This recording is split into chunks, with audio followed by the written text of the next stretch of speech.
And I would like to Is it call going to be green or our red? Yeah. meeting I don't know. officially to order. If you'll please join me in the Pledge of Allegiance. I pledge allegiance to the flag of the United States of America and to the republic for which it stands, one nation, under God, indivisible, with liberty and justice for all.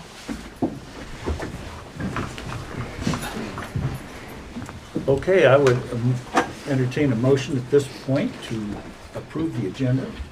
I move we approve the agenda. Any discussion? Hearing none, all in favor, please signify by saying aye. Aye. Opposed, same sign. Well, we have an opportunity starting out for the public to comment on our agenda. I have nobody signed up to comment. Has anyone thought better of it and would like to offer a comment at this time? We're glad to have you here. Board comments. Why don't we start off with our most junior persons first? Just to be different. I don't have any comments. Are you glad to be here? Oh, yes, sir. Yes, I am. I'm sure that's completely innocent context for me to ask it. I don't have any either. Well, okay, you're starting out well. Perfect record so far. And we hope that as the time goes on, you are our eyes and ears in places where we don't go. And if there are things that concern the student body that come to your attention, we hope you'll bring them to our attention. Yes, sir. All right. Oh, me now. Yes. I had my first official outside district meeting yesterday. President Campbell and I attended the ESD 113, right? Meeting down at the PUD 3 about the McCleary solution, as they are claiming it is, and it was a pretty eye-opening, especially for someone. I made a comment to Superintendent Rosenbach. It's kind of interesting. First time I came on the school board, the McCleary lawsuit had been ordered, gone for a few years, and now I come back and apparently there's a solution. And so, Just in time. yeah, just in time. So there's different opinions about what a solution means. So it's very interesting. Well, I'm, first of all, absolutely delighted to have the man I always thought of as my colleague Craig back on the board. I was here when he was first here to distinguish himself, and it took him all of 1 year to get on the executive committee of the legislative committee of WASDA. It took me about 4. The man really knows how to get around. So I was with Craig, as he mentioned, at the very interesting discussion last evening, and I think one of the things, I hope our superintendent will have some things to say about it, but one of the most interesting things about that was it was a good exchange about the meaning of the budget. And there were people that were expert in it, and there were room for full of people that were skeptical of it in various regards. And Dana will no doubt tell you more about that. A week ago, I'm losing track of the dates, but Friday I was able to attend with our superintendent a meeting over at the OSD headquarters in Bremerton. And it was a very interesting presentation about a change in education, that after high school there must be something. That increasingly the job market is such that the education system needs to adapt so that when kids end high school, it would be prudent for them to have in mind some post-secondary educational plan. And there was a good deal of discussion about that, so new things. Then last weekend, I attended the regional conference of our area, and there were some interesting discussions there of the budget. This was up in Port Angeles, and we had some legislators from there. I forget the gentleman's name, but one is in charge of the House Budget Committee, preparing the budget for the House, and he specifically asked for questions, and I'd been armed and made dangerous by our superintendent, and I shot off a volley, and he thought it was very interesting, and would I please communicate with him more? And I said, I will give you the source. And so I took his card, and now Dana knows where to direct some of her well-considered points. So I believe that's pretty much it for me. Thanks. Wanted to report to the rest of the board members and everyone else who's here. I'm finally getting back on my feet. First, I wanted to report to our youngster right over there who does the Relay for Life. I'm cancer-free for the moment. Yay. In January, I'll find out another part of that. But anyway, so I'm getting back to things. I want to say thank you to Joan for covering for me while I was dealing with these issues. Because she and Don LaPierre, who's not here, got the Builders Club started for a couple of weeks, and now I then was this Tuesday able to go there myself, and now we're finally getting going. And that was helpful. Thank you, Joan and Don, who's not here.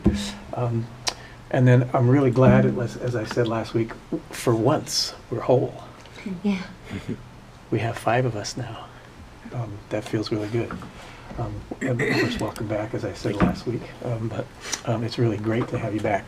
Otherwise, I haven't done a whole lot else except for one other thing. My very first public meeting that I went back to after being laid up from having this cancer surgery stuff was with Laura at the Scholarship Foundation meeting, and she happens to be the president for another month. I'm done. Oh, she's done. Yeah. She was president. In any case, that is not a school district function, but it is a school and kids function.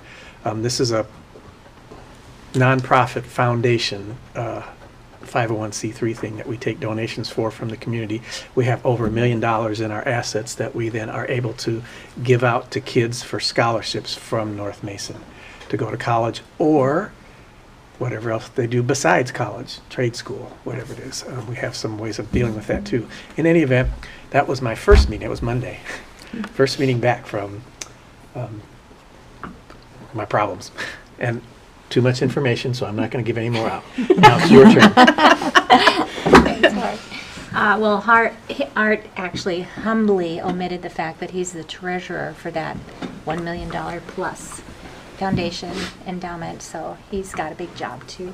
Right. And I haven't gone to any really important meetings, but I've gone to some important football games and watched Ryan play football. All right. And I was really sorry to see we lost our homecoming game, but we'll come back. And I've been to some cross country and talked with lots of parents. It's amazing how many parents follow our kids to all of their sporting events. Not just parents, neighbors, friends, relatives. It's really good. But you know, I'm glad I'm on the school board, but I wish they all didn't know that. Because they really want to watch the game. You know? Anyway, good chance to have lots of good conversation. Very cool. Well, I have been down a bit. I have a surgery coming up myself, so that'll be on my stomach. But I did get to go up to Sand Hill and be part of the teacher's lunch and help setting that up and donating some time and goodies. And I made some brownies that my eggs had frozen. I will tell you that it works out. Everybody, well, some people enjoyed them. I don't know about the rest of them, but that was kind of the bulk of that, and just going to a lot of doctor's appointments right now. But soon it should be going and over and back, some more energy back. I'm excited. So, that's it. Well, this leads us to our superintendent's report. Well, I did just want to share, I did get a communication today from Director Patty about, he forgot to tell you about, I think probably the most exciting thing he's done in the last couple of weeks. He, as a dad, got to go on the band field trip with Stan Yentis. You want to tell everybody how exciting that was? So a lot of, like he said, a lot of our kids who may not have thought they even thought about going to college got to go to UW and get down on the field and all those exciting things, and it was very inspiring.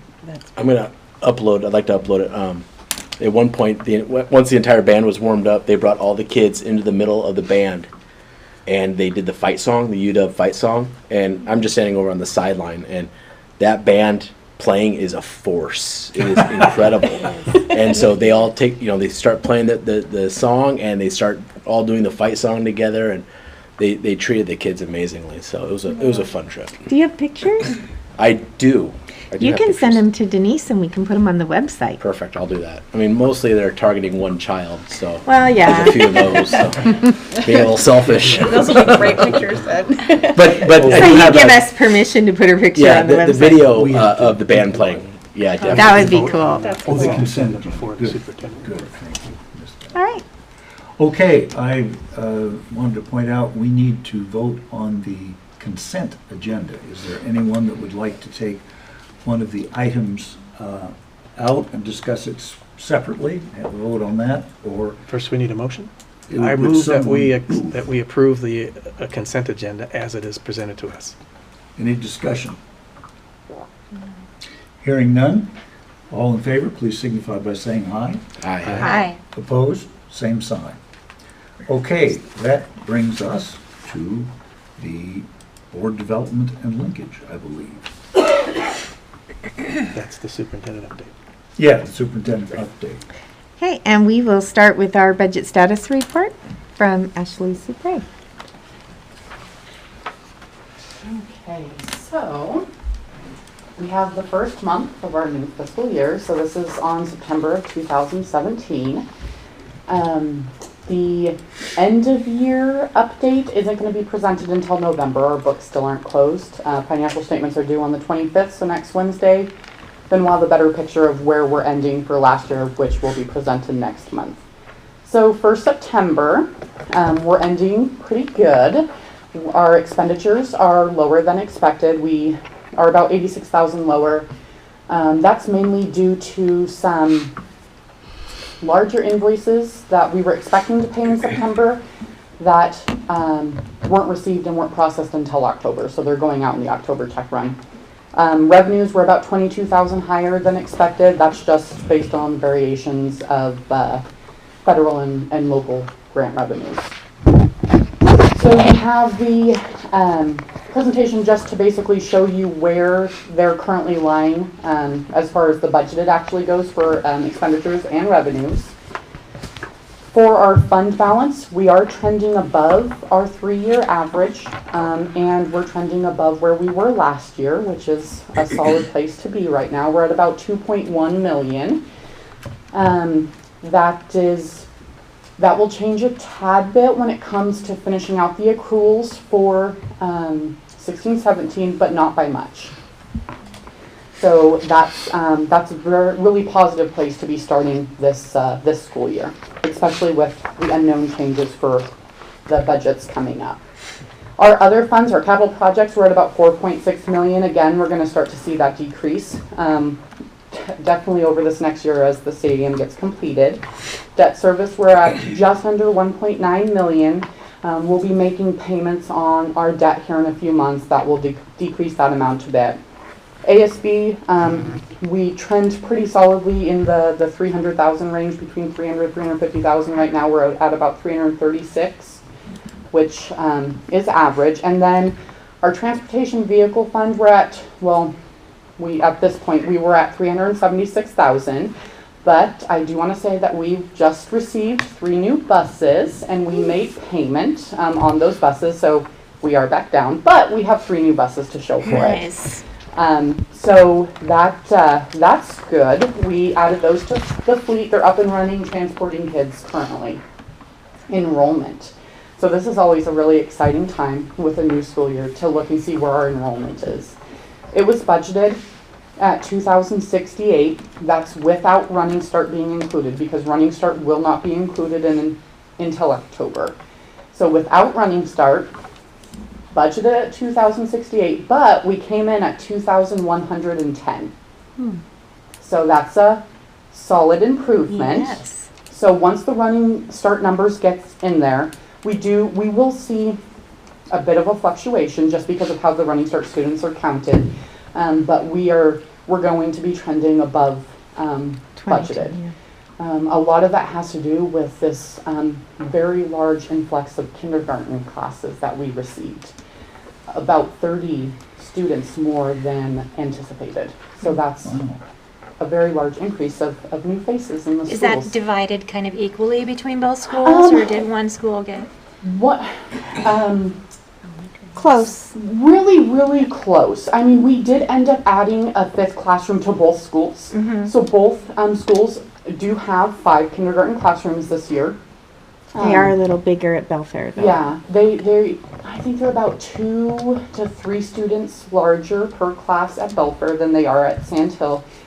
Sand Hill right now, we're averaging 17 students per kindergarten classroom, which is phenomenal. Perfect. Yeah, It's so just that's really positive, and that's where we need to be for next year. Yeah. Because next year with the compliance, because of 2242, we need to be at that 17-to-1 ratio. So we've set ourselves up to be at that place for next year. So our enrollment's looking solid. We're sort of excited to see where that goes over these next few months to see if it stays level where we're at now. So that's what I have. Do you have any questions? On that enrollment stuff, is it too soon to really try to get a sense of, is there a trend going on? Well, if I can, since Yeah. I've been here a little longer. You know, prior to about 3 years ago, we had a yearly trend of our highest numbers at the beginning and then kind of dropping off. About 3 years ago, that trend reversed, and so that we tend now to still go up a little bit each month until about February, and then we don't drop like we did. We stay pretty even throughout the year, which is really positive. So we keep our kids. Our trend is to grow. It is. We actually took a look at the birth rates in Mason County, and you know it's kind of hard to say who lives here because our hospital here doesn't do, you know, birth. But looking at the birth rates in the county and kind of extrapolating that, our numbers are going to continue to grow. In addition, the projected building projects that we've been hearing about are starting to come to fruition. And the affordable family housing in our nearest neighbors in Kitsap County is disappearing.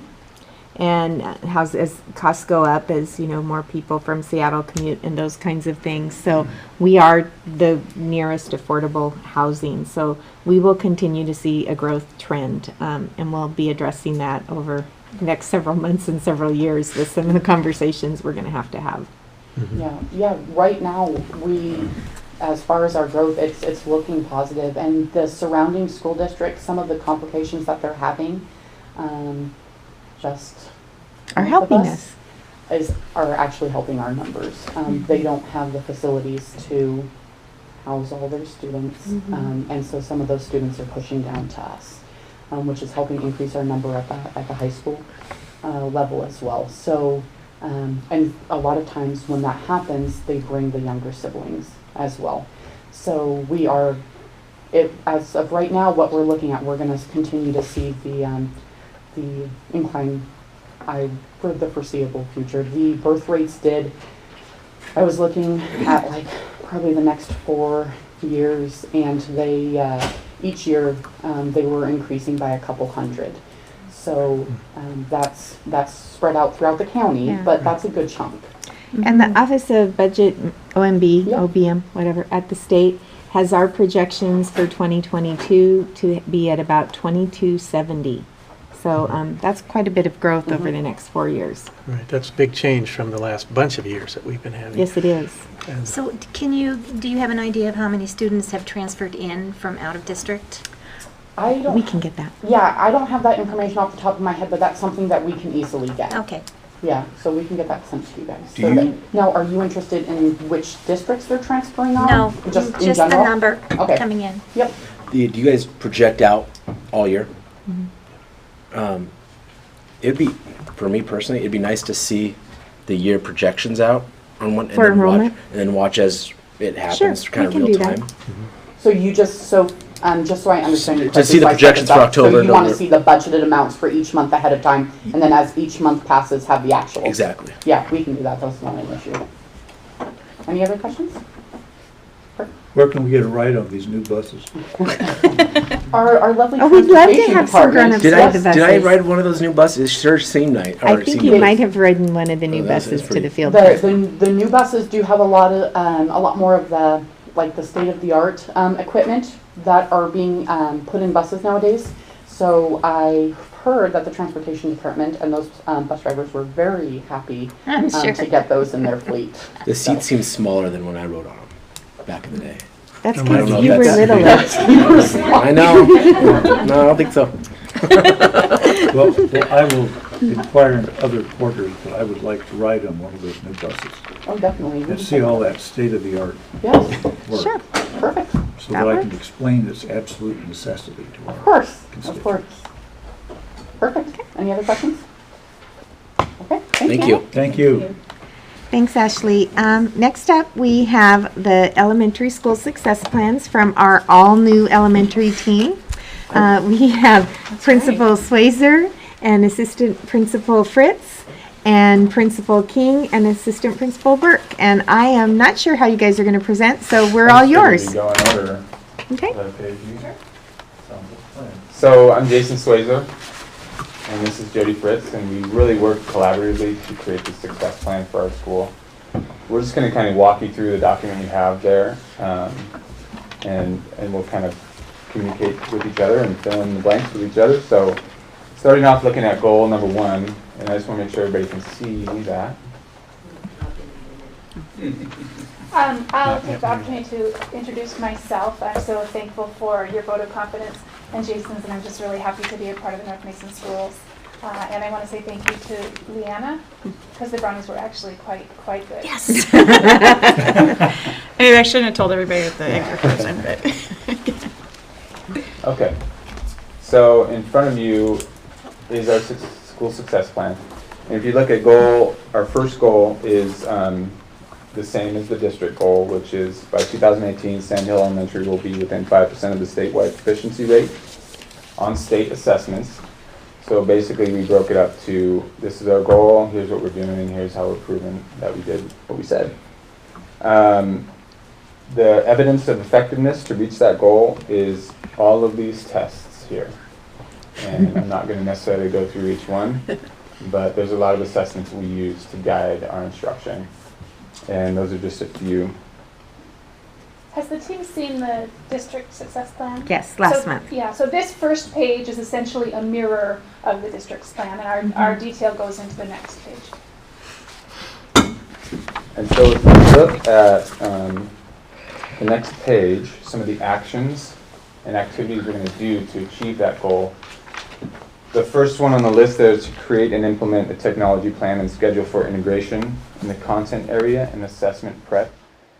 And we set a date for October 10th to implement a technology plan. And our rationale behind that is, in order to be successful on some of those state assessments, we need to make sure our students are getting practice that correlates to what the actual assessment is like throughout the day. And with the not necessarily limited amount of technology, but with what we have, we wanted to create a schedule and use that technology in our building in the most effective way as possible. Just to spread it out and allow kids to have access to not just the curriculum they're being taught, but also the format and what the test is in. So it's not, it's not pen and paper in class, and then when they take the test, it's on a computer. They're going to actually try to practice using the technology on the test to get them more prepared. Feedback from our instructional leadership team indicated that teachers were starting test prep in March, and so part of our priority is to give them access to the technology tools to begin far earlier to actually be able to look at SBA practice items and practice the actual skills that they'll need. But the other important sister component to that is the application of technology skills to real life learning. And so we're asking teachers, one of our action items here is to ask teachers to plan for their own technology integration. I'm a third grade teacher, and I'm teaching social studies, and what do kids need to learn in social studies, and how can they learn it meaningfully using computers in the classroom? So it's kind of a two-pronged approach to increasing, to creating a plan to increase student exposure to technology in meaningful ways. And so we have a few dates on there that we established. October 10th, we do have a drafted form of a technology plan. some of our computers needed to be updated because some teachers wanted to, some of our upper grade teachers wanted to have kids create documents and be able to share them on our new cloud-based system. And the hard drive, the Z drive, had been taken away, so they needed to be fixed so that the students could use the technology we have. And let's see, we also monitor and share challenges with admin monthly beginning December 5th, and we're taking advantage of some of this collective bargaining agreement language with teachers, is where we can take one of their planning time per month. Is that correct? Is that two planning times per month? To use that as a time to meet with them and discuss some concerns or things like that. And in the PLC, the professional learning community time Monday afternoons, create and begin to implement SBA prep plan, including IABs, which Jody said are just mini SBA tests by December 11th. So that's some of the evidence we're going to look for in order to achieve that action of implementing a tech plan. So if I can move down to where it says actively participate in PLCs, using data to evaluate student progress on a 6-week cycle and make instructional decisions based on that cycle. So in our professional learning communities, for English language arts specifically, kids are, we look at data and put kids in the category where they're at in certain classrooms, and they walk to different classrooms. They're not necessarily with their classroom teacher, but we figure out where they would best fit, whether we decide that's low, medium, or high, and that's just the language I'm using here, but that's not what we use with children. But we put them in the right areas so that they can get targeted assistance for their specific needs based on some test scores that we've seen. And so the 6-week cycle allows the teachers to get together during that PLC time and look at data through that 6-week period and make adjustments. Say this low kid has done really well, so we're going to put him into the intermediate group because this would be a better fit for him.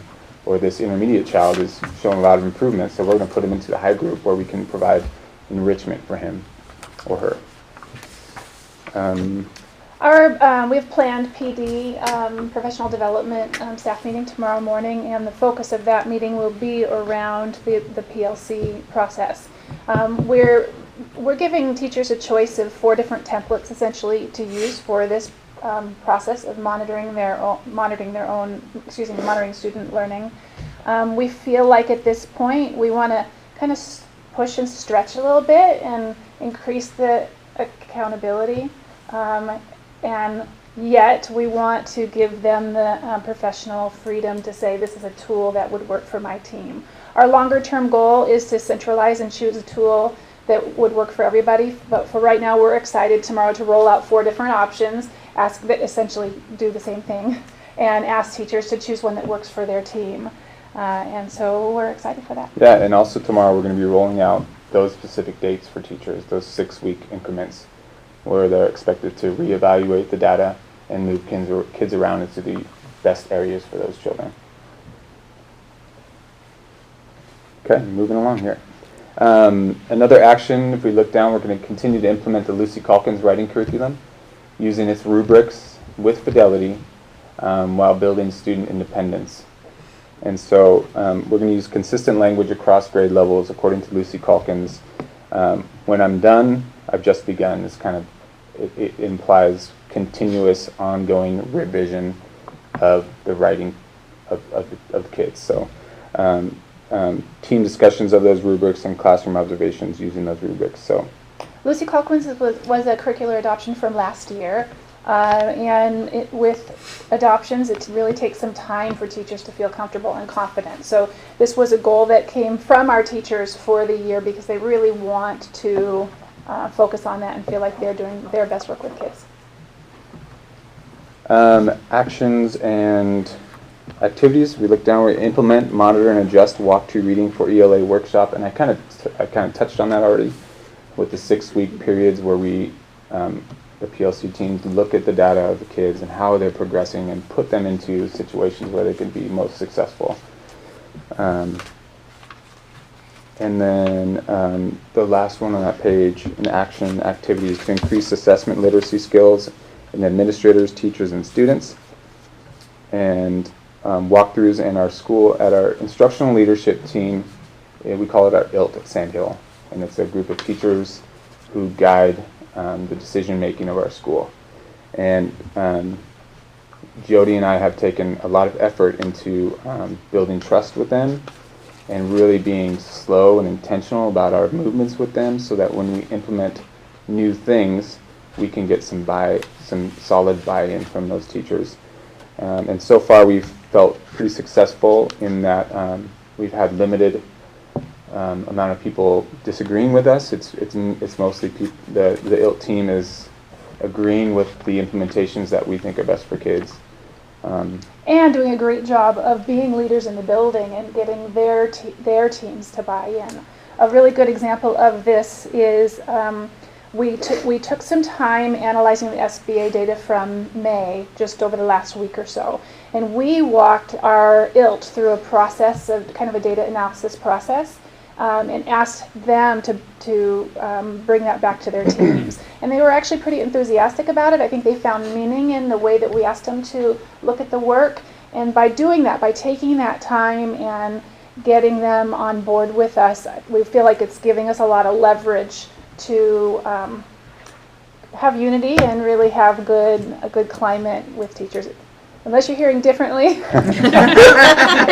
it feels good. Yeah, and it really allows us to, because all of the PLC work is driven by decisions made by the instructional leadership team. So if when we work with them closely, they're making the decisions about what happens during a collaboration time. We're going to move on to the second goal, but I wanted to say briefly, just in terms of the structure of this document, we didn't talk a lot about the persons accountable. Obviously, that's Jason.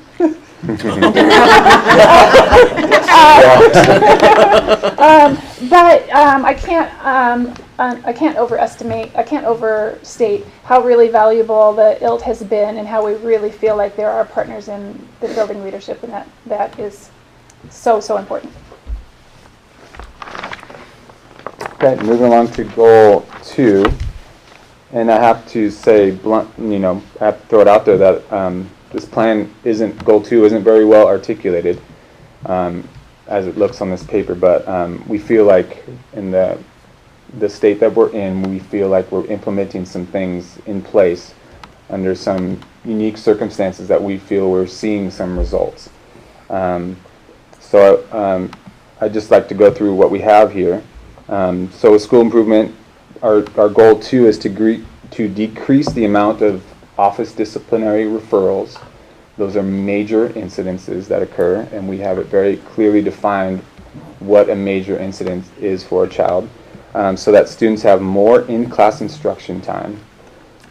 We've made it very clear that an incentive for, we don't want to make outside of classroom an incentive for negative behavior. We want children to be in the class and work with them with strategies to maintain their classroom participation. And reducing those office disciplinary referral forms is very important. I think we'll see a trend where those ODRs have increased since last year, only because we just implemented a new form, and we're really asking teachers to fill these out so that we can have clear data on our kids.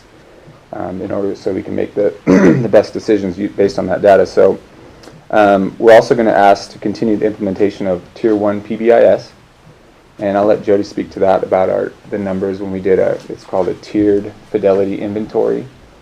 I'll let you speak to that. So PBIS stands for Positive Behavior Intervention and Supports.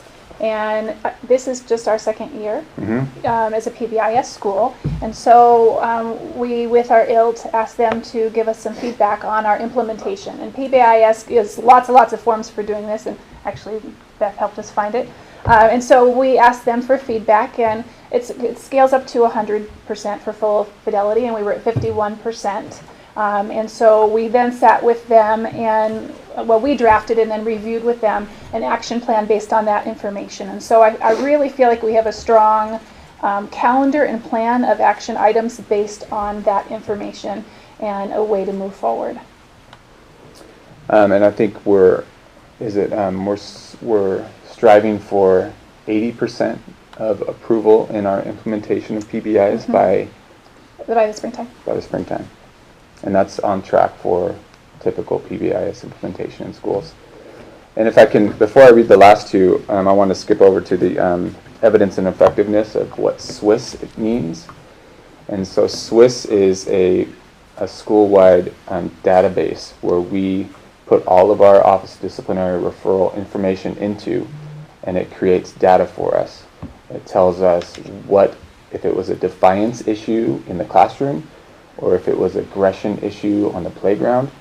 It lays it out for us and puts it in graphs so that we can see and identify where our problem areas are, and so that we can target those areas more strategically for student behavior. So that's kind of what SWIS means. That's one of the evidence of effectiveness that we're decreasing our ODRs. And one of the things we realized in preparing for this evening that we really need to do is to dipstick both the attendance goal and the discipline goal now. We're 6 weeks into the school. We have data. We've looked at the monthly data with teachers, but we have not yet looked comparison to last year to see if we are on pace, and that's an important next step for us. Mm-hmm. And then average daily attendance of 90%. That's one of our goals. That's 18 days a child can miss to maintain that 90%. Jody has been in charge of the attendance. The district has provided us with a readiness to learn coordinator, which is also someone who helps assist us in attendance issues. That's part of her job duties.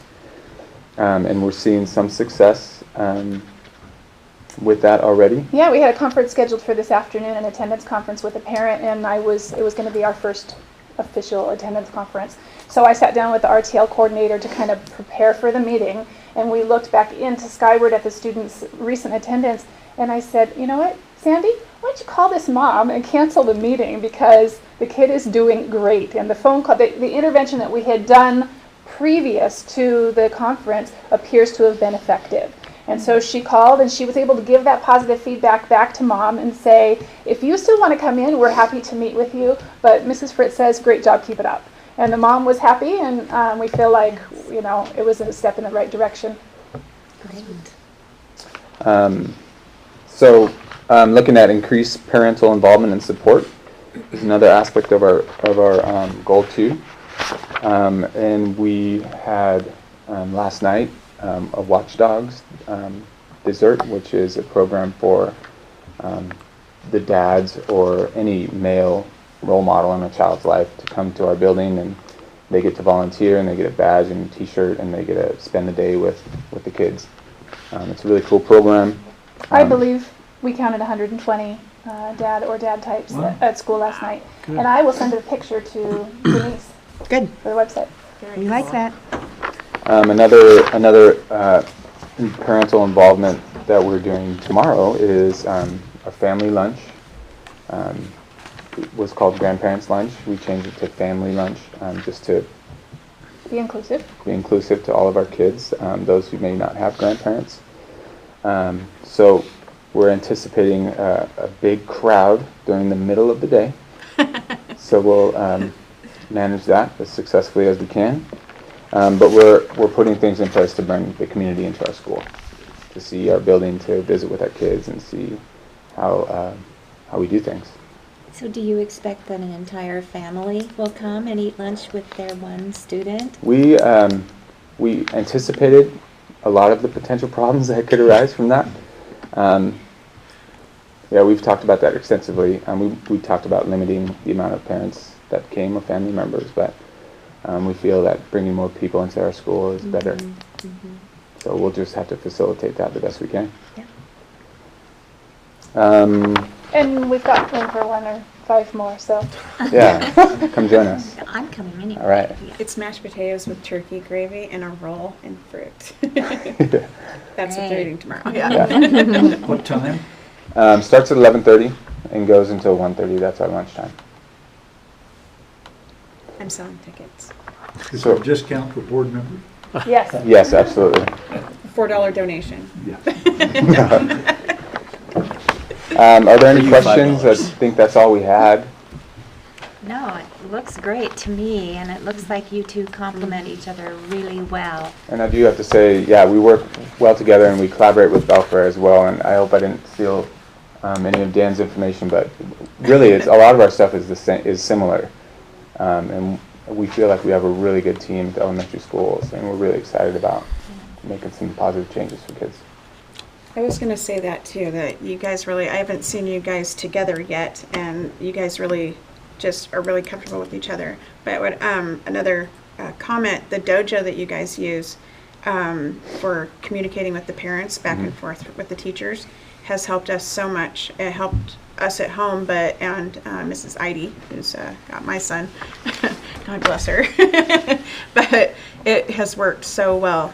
Her understanding my son, because when they get all of our kids, it's chaos, you know, if they don't know, why the kid's feeling a certain way or whatever. So yeah, it's been really amazing.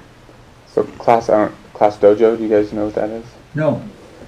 So it's a behavioral management tool that teachers can use. It's online based, and kids get assigned a monster, a little fun little guy. Yeah. And it's a way to track their behavior, and we correlate it to our 3 personal standards of showing respect, making good decisions, and solving problems. So if the teacher sees a kid showing respect, they get a point. And that point system can, however the teacher designs it, can lead to a visit to the treasure box or whatever the case may be. And then there's communication tools to communicate with families, because most of our parents are on their phones, and that's the tool that they use. So If you ever want to see it, I have a little dojo with my little guy, and we keep it. We use it at home too, so it's good. I'm really pleased that the 2 elementaries do collaborate, and you are basically on the same track with everything, and that makes it very easy for students then to transition into the middle school. Yeah, and since I worked at both elementaries last year, I saw that they're very similar in their student dynamics and concerns and positives are all similar. I'm delighted by your let the people in attitude. I think that's good for the schools and for the community, for the parents. And I'm again impressed when I hear you report it. It always seems news to me. The attention that you're obviously giving to diagnosing learning challenges and putting kids in the right space where they can take advantage of it. Because I think in so many times people get a bad attitude, and it just develops as they go on, particularly when they're defeated by some activity.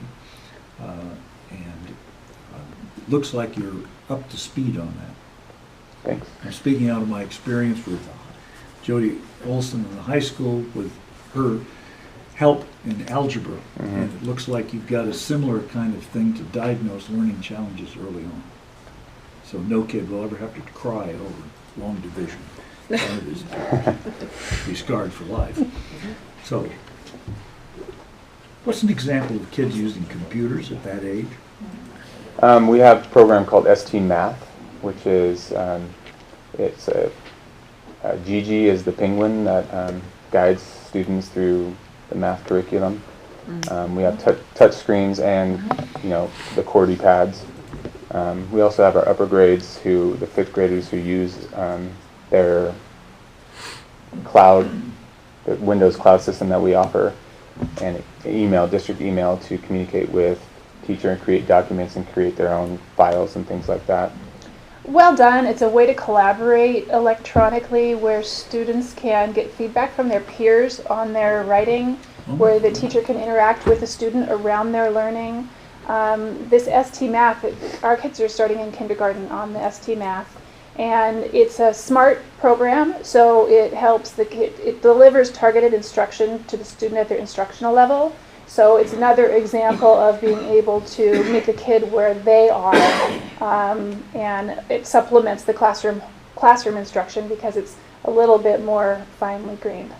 How does that impact the teacher when they're providing instruction? You have 17, kindergarten we have 17 kids, and each one's at a little bit different level. How does that affect a teacher being able to still provide that personal instruction, yet not at the risk of some kids falling behind or not advancing enough? It's really hard. I mean, the short No answer, doubt to that. The short answer is it's really hard. With ST Math specifically, our model right now is that students go to the computer lab as a whole class for 30 minutes once a week. And then for an additional 30 minutes or more, each kindergarten teacher has 7 laptops in the classroom. And the teachers set it up as a station, so it helps them to individualize instruction to other students. So one group would be on a computer, one group would be working with the teacher, one group would be working independently. If there's a paraeducator, they might be working with another group. So their teachers will sometimes group by ability for those experiences, so that they're combining whole class instruction where the teacher's got the kids up at the carpet and talking to everybody about the math concepts, with the differentiated instruction where kids are getting what they need at their level. But it's hard. It's really hard, and our teachers are working it. It's been really helpful because they can do it at home too. And I'm sad that they don't get to do it in 2nd grade now, and just the K and 1, but it really helped with little gaps that Mason had. So that was really good. And that's a funding consideration, so that would be a school. I think you should speak with the school board. Yeah. We're into site-based management here. Okay. Thank you so much. Thank you. Thank you. That was excellent.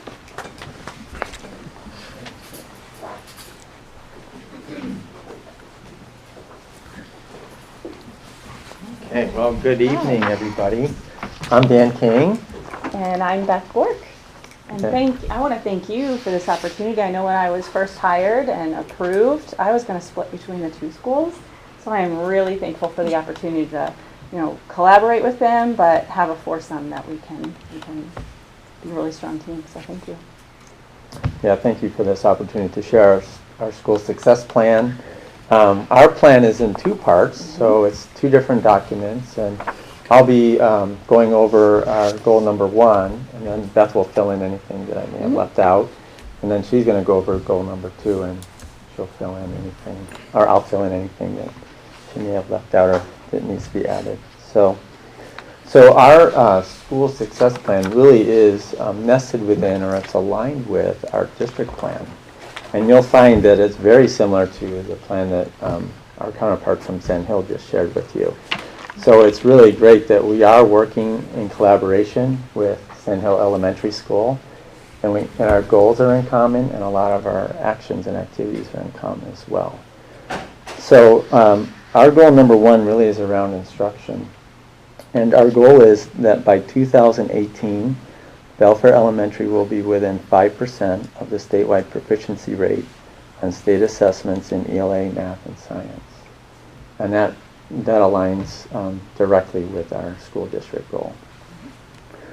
We're measuring the effectiveness of that through looking at the Smarter Balance scores, the MSP science scores, but also we're progress monitoring throughout the year using our MAP test scores and those kinds of things, benchmark scores in math, our DIVL scores in reading, and so on and so forth. I think I need to add that our school success plan is really aligned with statewide goals. Okay, so in the last 2 pages here, we have what are called turnaround principles. And maybe you've heard of them before. They're on this poster over here. And these principles actually come from the Office of School Success at OSPI. So basically it's the Office of School Improvement. So where districts have buildings or schools within the district that are in improvement, they're given some research-based guidelines and some research-based strategies to help those schools turn around. That's why they're called turnaround principles. And so our goal number 1 really is nested within turnaround principles 2, 4, and 5. So very briefly, I'll just touch on those. Turnaround principle 2 is ensuring that teachers are effective and able to improve instruction.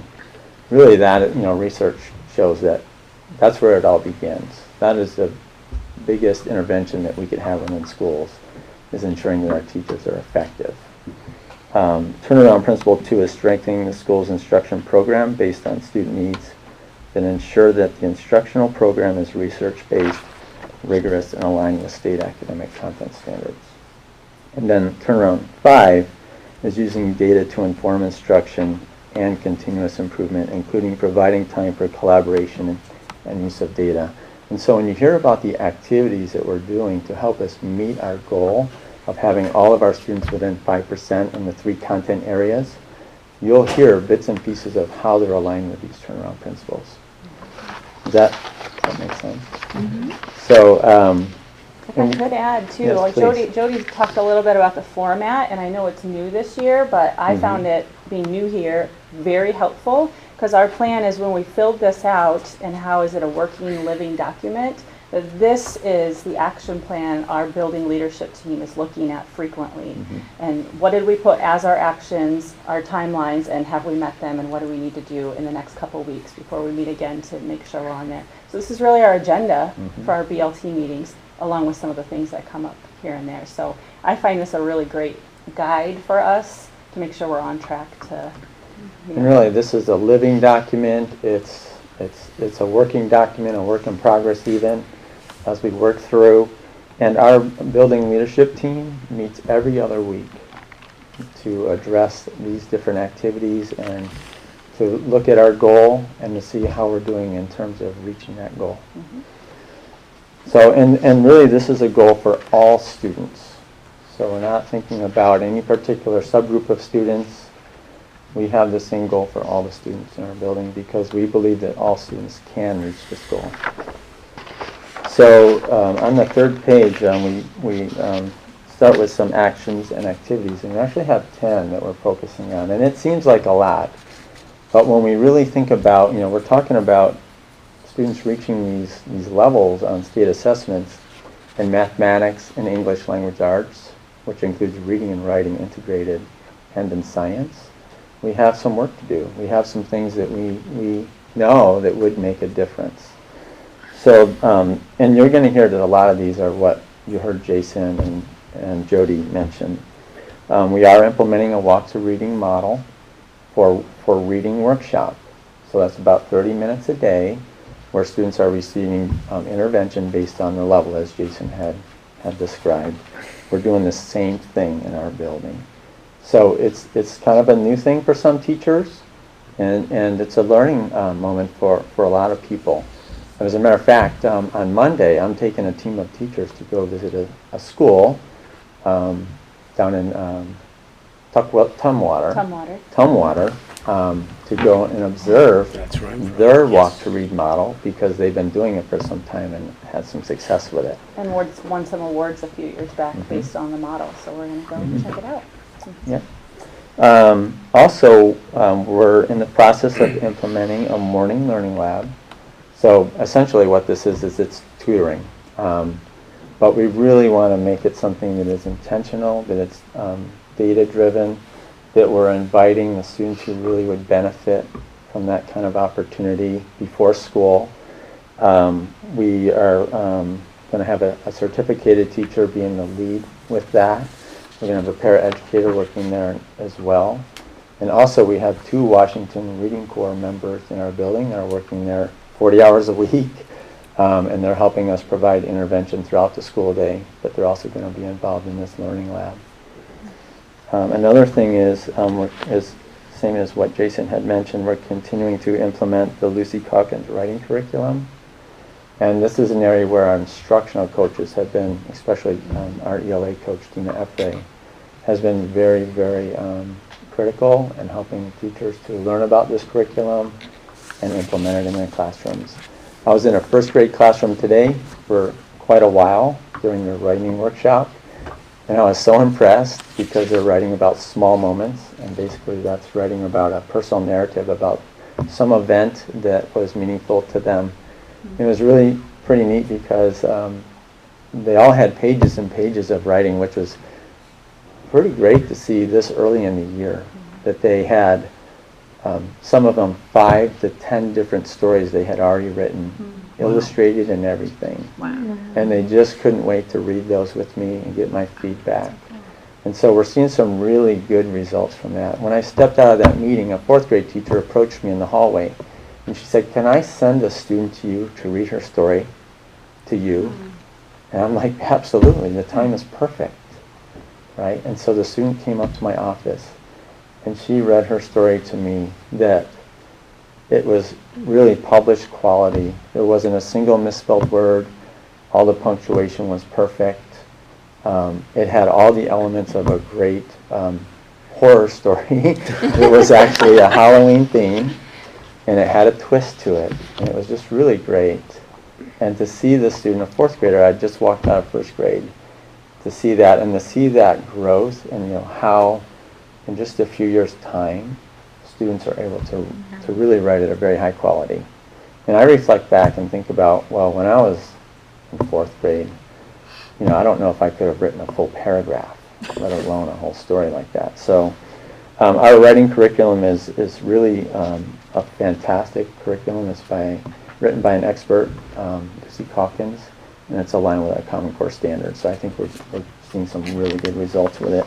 If they publish like that when they're this young, they'll That's never right. perish.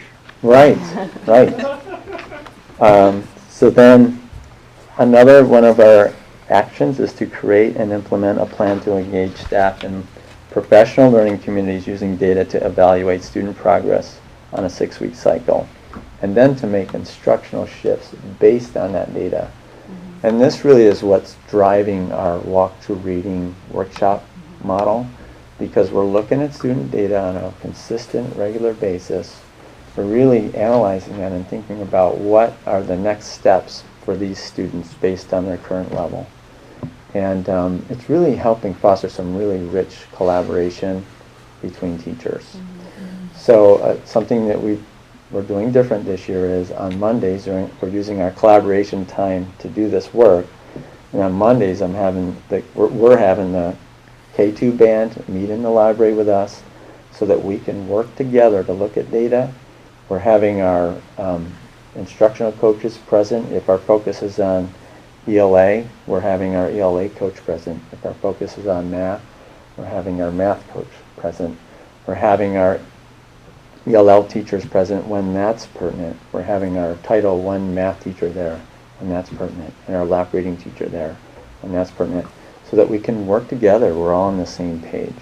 So. And I think it's creating a real safe place for the teachers to say, we have a ton of data, but how do we sort through what's the important data for this moment in time? And because there's not more data that we need. We have what we need. Let's just make sure we're putting the things on the plate that are going to drive our instruction, monitor our progress. So I'm seeing them get more comfortable with sifting through all the pieces that they have and really kind of narrow it down. Oh, this is what's going to drive us for the next 6 weeks, and this is what's going to help us see if it's working or not. So we're making a lot of progress with them feeling comfortable with that. Okay, and then another one is that we're establishing a goal-centered culture school-wide in which individual students, classrooms, grade levels, and the whole school community set goals, monitor them, and make them visible. So what we're really trying to do here is we're trying to be student-centered in this, and having students set goals for themselves and for the whole class, and for grade levels and grade level teachers to set goals for their grade level. And we're trying to make those goals public, and then we're monitoring them as we go along. A great example of this is that during conference week, many of our students, our teachers, they facilitate student-led conferences. And in those conferences, the students have charts and graphs and goals written out about their learning, about, for example, how many sight words they're going to master, or what their fluency rate will be in reading, where it was in September, and where they want it to be in December, or by spring break, or the end of the year. And they're monitoring their own progress, and they're charting it using markers or whatever to make a nice graph that they can share with their parents, but also so that they can see their own progress throughout the year. So that's pretty neat. Excuse me, do they do that in a parent conference, or just Yes. some public setting, or what? All of the above. Wow. So So the teachers that's pretty transparent. One teacher knows pretty much how well another teacher's doing. It is, and that's our goal, is to be transparent. And really, what I've been trying to help us, I'm trying to create a culture at the school, well, we are, in which we say, these students are all ours. They're all our students.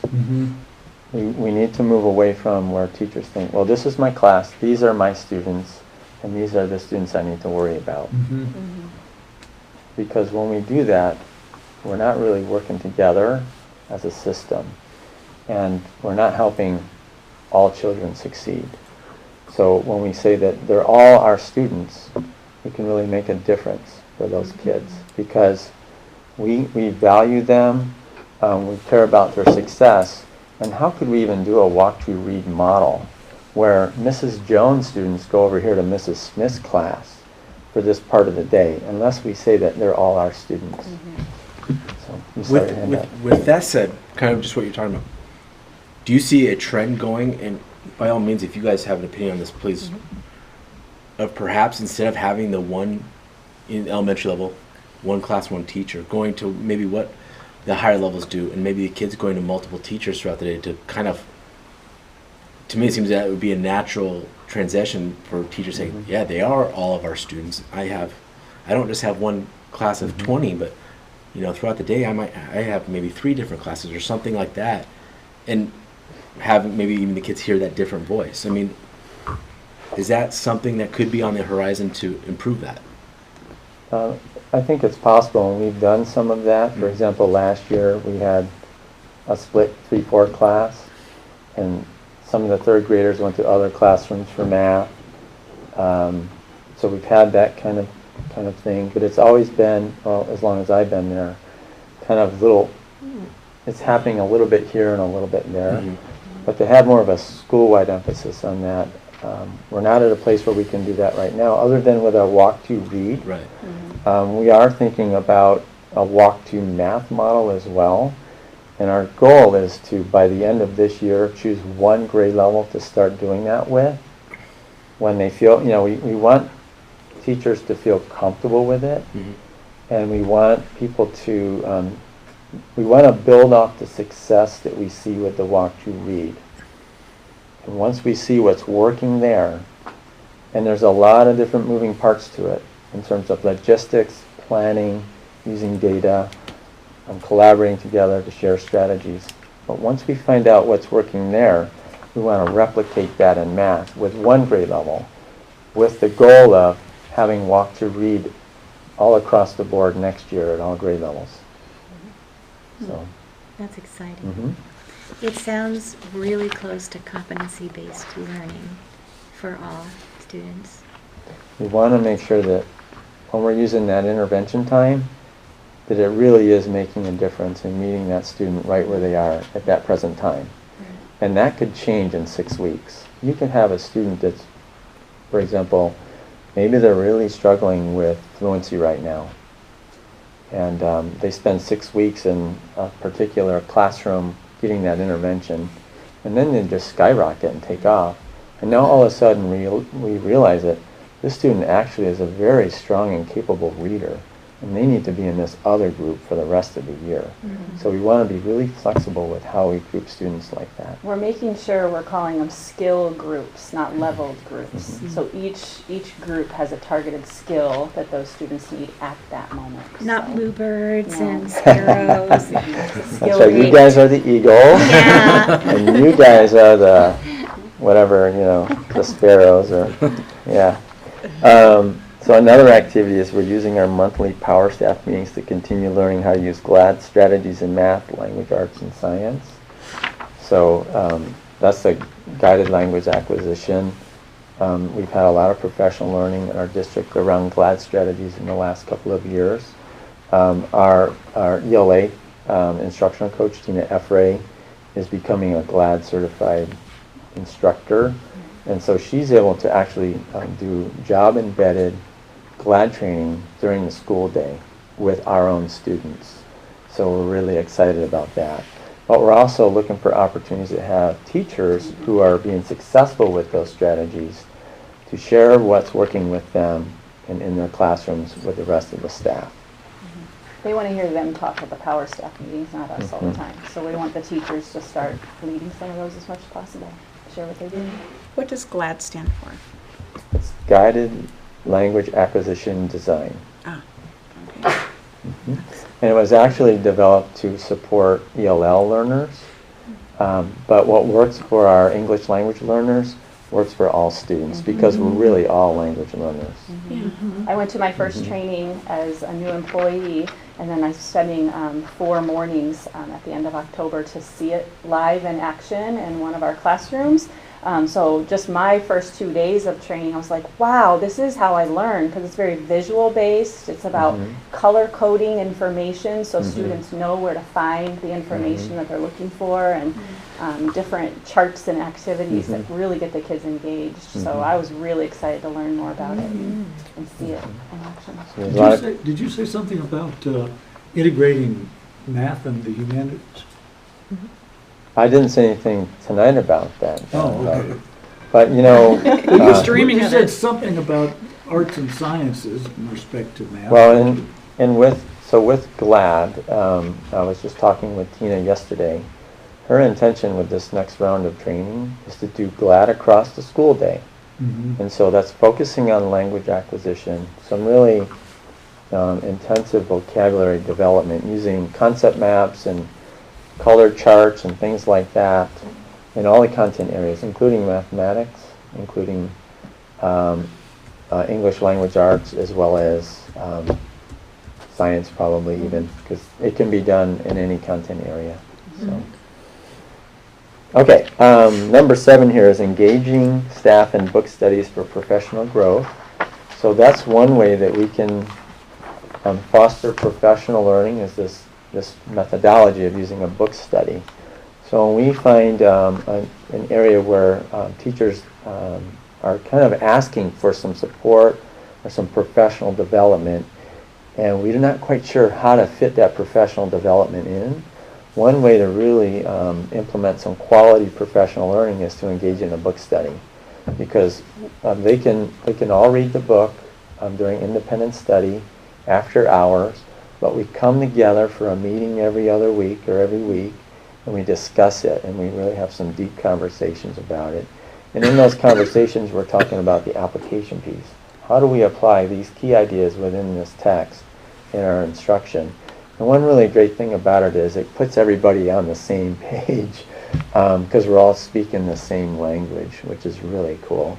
And in the book study format too, we're hearing about teachers who are already trying things, and they're sharing their successes with those. Currently, we're starting a book study that just started today. Yeah, that really aligns with our other goal, but it's on helping students who have experienced trauma to be successful learners within the school setting. So we have some other ideas for book studies this year. For example, there's one on teaching critical vocabulary in the Common Core. And then there are some other ones that we think would be really helpful around mathematics. We have some teachers who are doing some learning at the ESD in a partnership with Seattle Pacific, becoming, basically they're deepening their math content knowledge for teaching through this instruction they're getting at the ESD. And they have like 8 different books they're reading, and they have some good ideas on some books that we can then do a book study with. And my plan is to have them be the leaders of this book study. So it's just another opportunity for us to develop leadership capacity.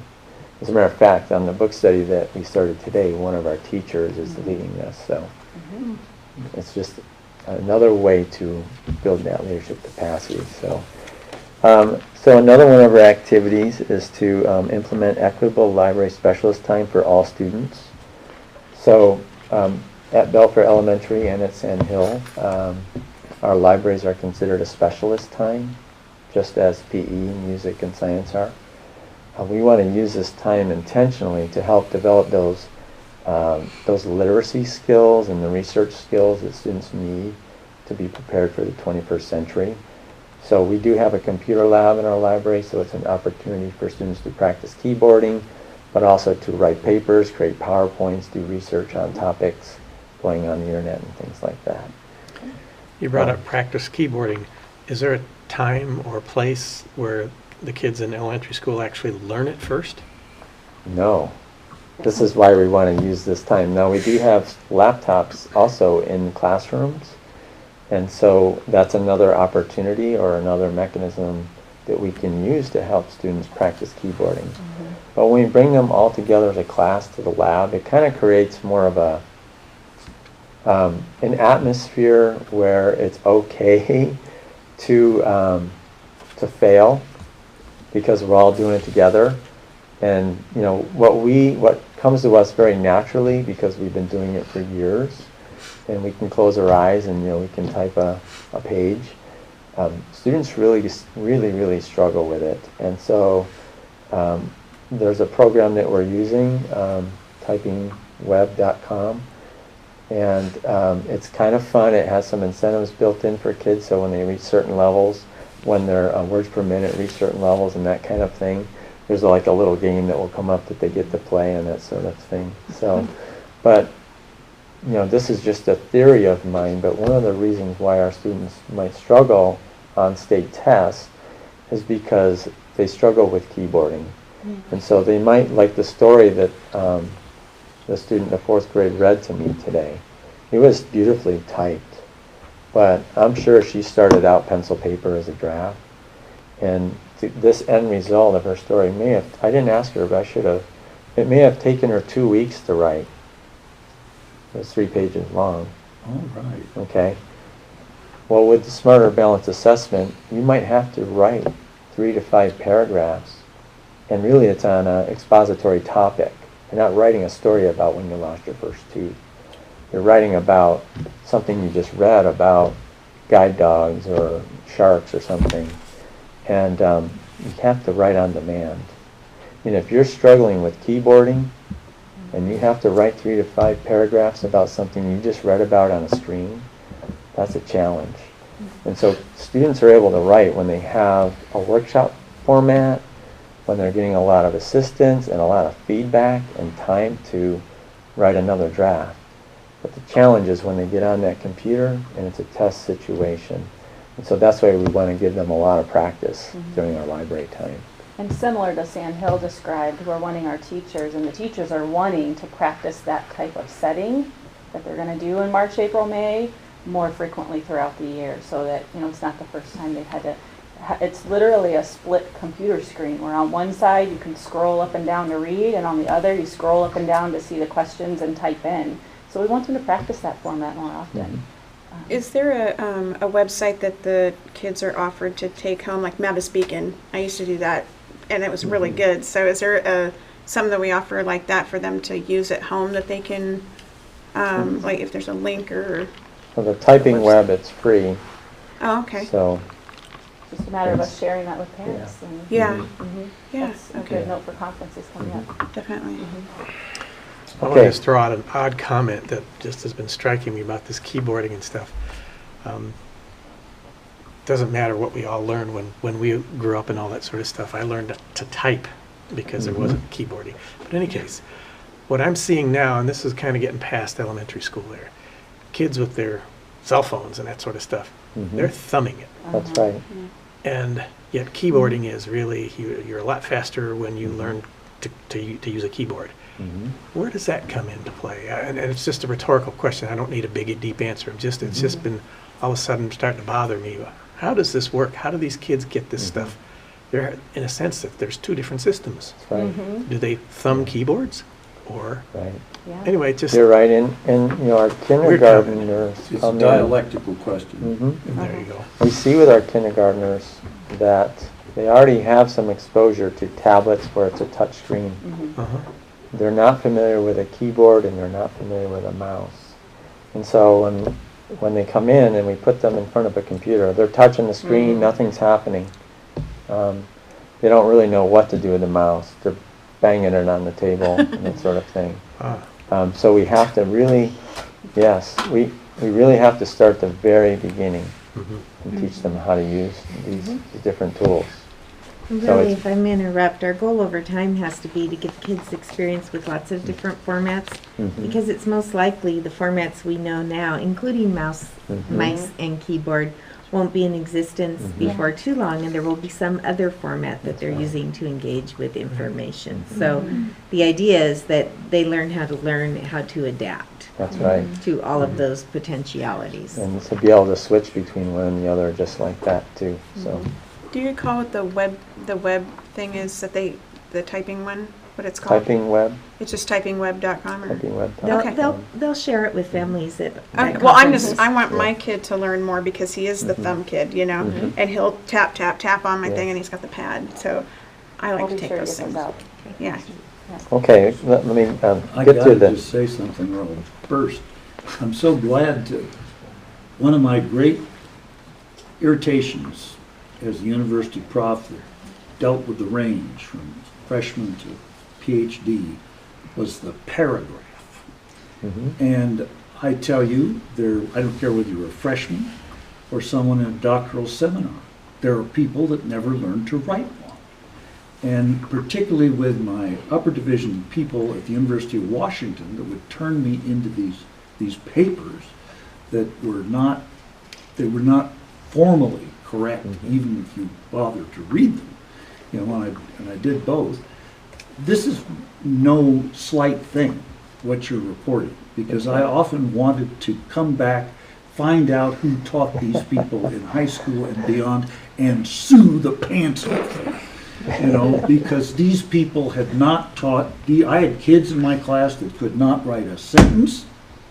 Well, there would be sentences, but, take your, it's grab bag time. Yeah. And when it came to a, coherent paragraph, this kind of thing, I was having a special writing session on Fridays where I was basically teaching high school. Now, it's a wonderful vocation and calling. I'm supposed to be doing something in addition. But this is crucial because, I've seen and spent hours and written pages of critique that's basically on the level of basic English. And here you're talking, hey, I had a department chair that does this. Would you believe it? And you're talking about how to use a keyboard, what Art and I would call typing. And then, of course, there's some other things that you're familiar with that I need to learn. Yes. But the idea is that it's continuing along, irrespective of the life or death of platforms, the paragraph lives. So, Yes, absolutely right. And so we have a couple other ones, creating and implementing a tech plan, and that's really thinking about how we're going to use the technology resources we have to do exactly what John just iterated. And then finally, engaging families and community members in supporting the student growth and success of our students. And as Jason had mentioned, family events at the school and those kinds of things. We've got a host of those that we're doing at our school. We just had an ELL family night on Monday night. It was very well attended. And we are trying to reach out to families using technology too. I have a Facebook page. It's Principal Dan King, Belfair Elementary Principal Dan King on Facebook. And so if you want to find me on Facebook and like my page, you can get updates about our school that way. Okay. I'm sorry, I need to go right. No. We appreciate your attention, but I know you have a lot on your agenda. So I'm going to move us on into goal 2 for the night. And again, it's a lot. Sandhill covered a lot of what we're doing as well, following the district goal that our students are safe and engaged in our classroom learning experiences. So we really got pretty specific with how we want to meet that goal. I think you can see that under the goal. We're looking at student attendance. We want to increase that. We want students attending at least 90% of the school year, so very visible. You'll see in some of our actions with that. Decrease our tardies and early sign-outs. We have a lot of students leaving early, and that adds up. That time adds up, and coming late. So we're really tracking that, and there's an easy way that we can do that and manage that as well.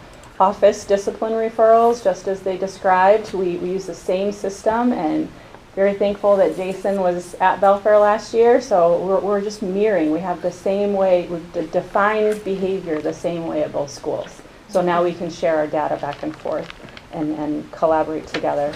And then number 4, decreasing those health room visits. We want our students to be healthy, so we're tracking that and monitoring that. So that's some of the data that we're using, but most importantly is the actions. How are we going to achieve that? Attendance awareness, I think that's the biggest thing. Just speaking with a Hispanic-speaking family the other day, and they just didn't understand, well, my student's sick, but I didn't know I had to call you.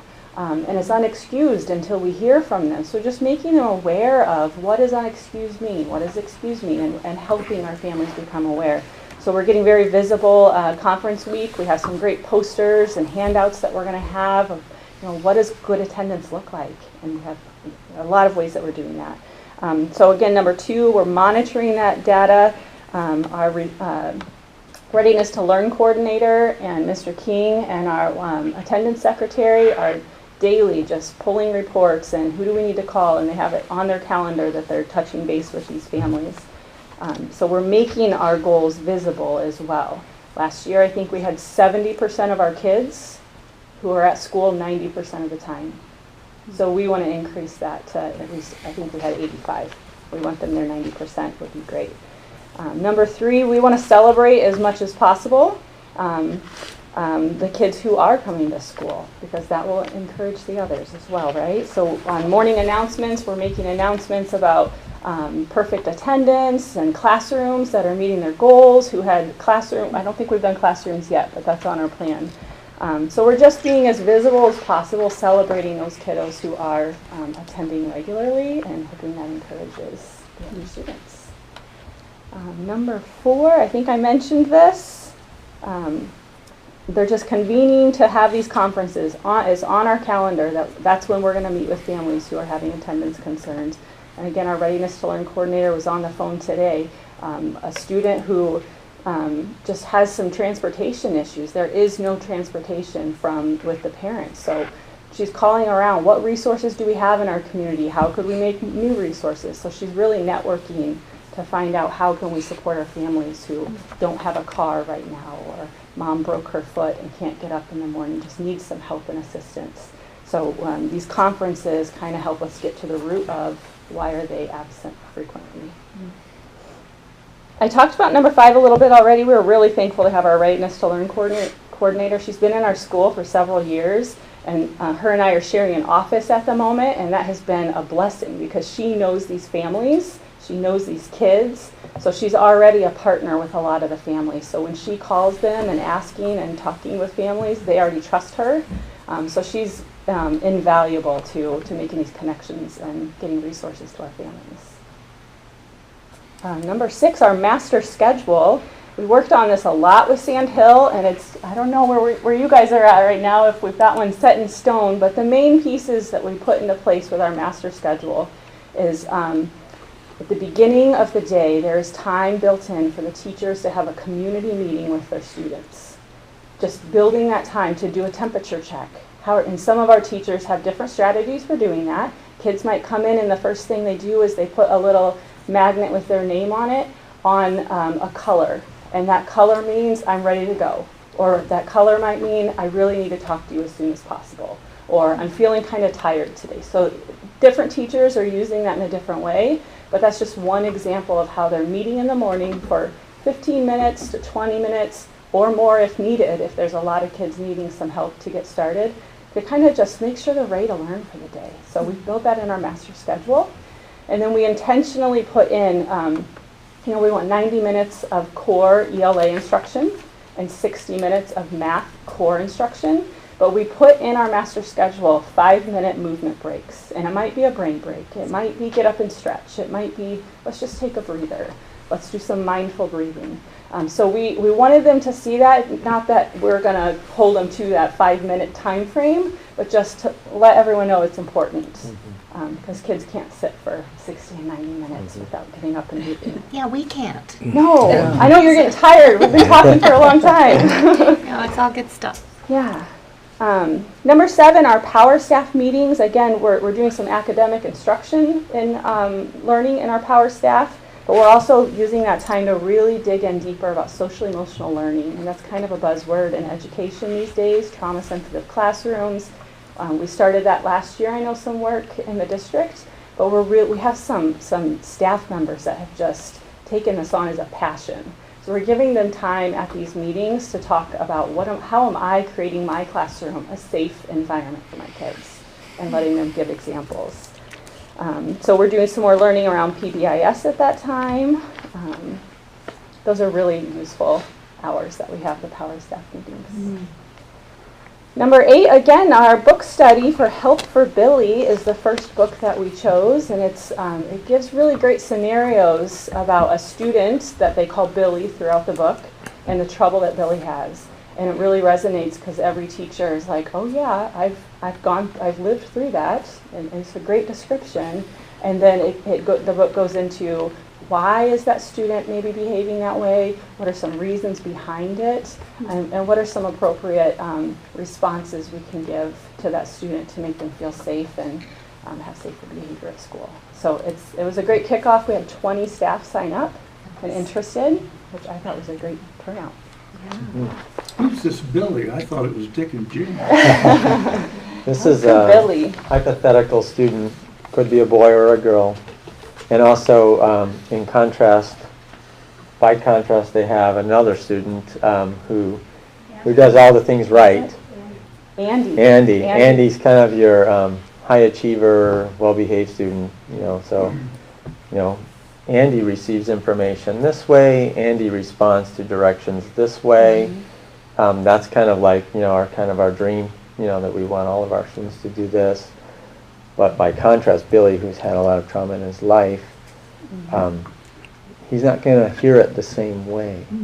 He's not going to respond the same way, and you need a different approach with that student. And really, you need to be sensitive to having a really positive relationship with that student, because it really matters. Yeah, it's a really quick read if you're interested. We have a few extra copies right now. I'd be interested. Yeah, I would too. Great. Okay, we can do that. I'll share that with you. Okay, number 9, positive behavior interventions and supports, and we're just continuing implementation that started last year. We also did a tiered fidelity inventory, which Jody described in their discussion. And again, here are all the components of a PBIS system, and it's like a rubric. So if you are implementing it, we would see this in your school. So we went through and took a real hard look at, oh shoot, we're not doing that. We think we are, but we need to improve here. So we were at 50%, and in my experience and other districts that have implemented, it's a 3-year process or longer, 3 to 5 years to get to 100. So that we're at 50% 1 year in is a really good place to be. And they mentioned our goal, we have the same goal of getting to 80%. Not that we don't want to get to 100, but our goal is to get to 80% of this system in place before we move on to training our staff about Tier 2, which is, okay, most of our students are following our expectations, doing really well socially, emotionally in our school. We have 80% of this program in place. Now let's start creating a system for the sum of those kiddos who might need a little extra instruction. So we want to get our Tier 1 system to 80% and then start training our staff for some of those tiered supports, moving up that pyramid triangle of intervention. So that's our goal. By the end of the year, we can start training our staff for that level.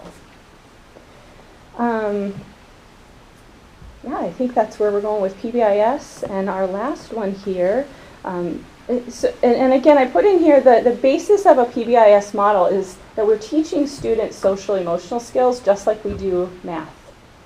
So we model it for them. This is what it should look like to be respectful. This is what it looks like and sounds like.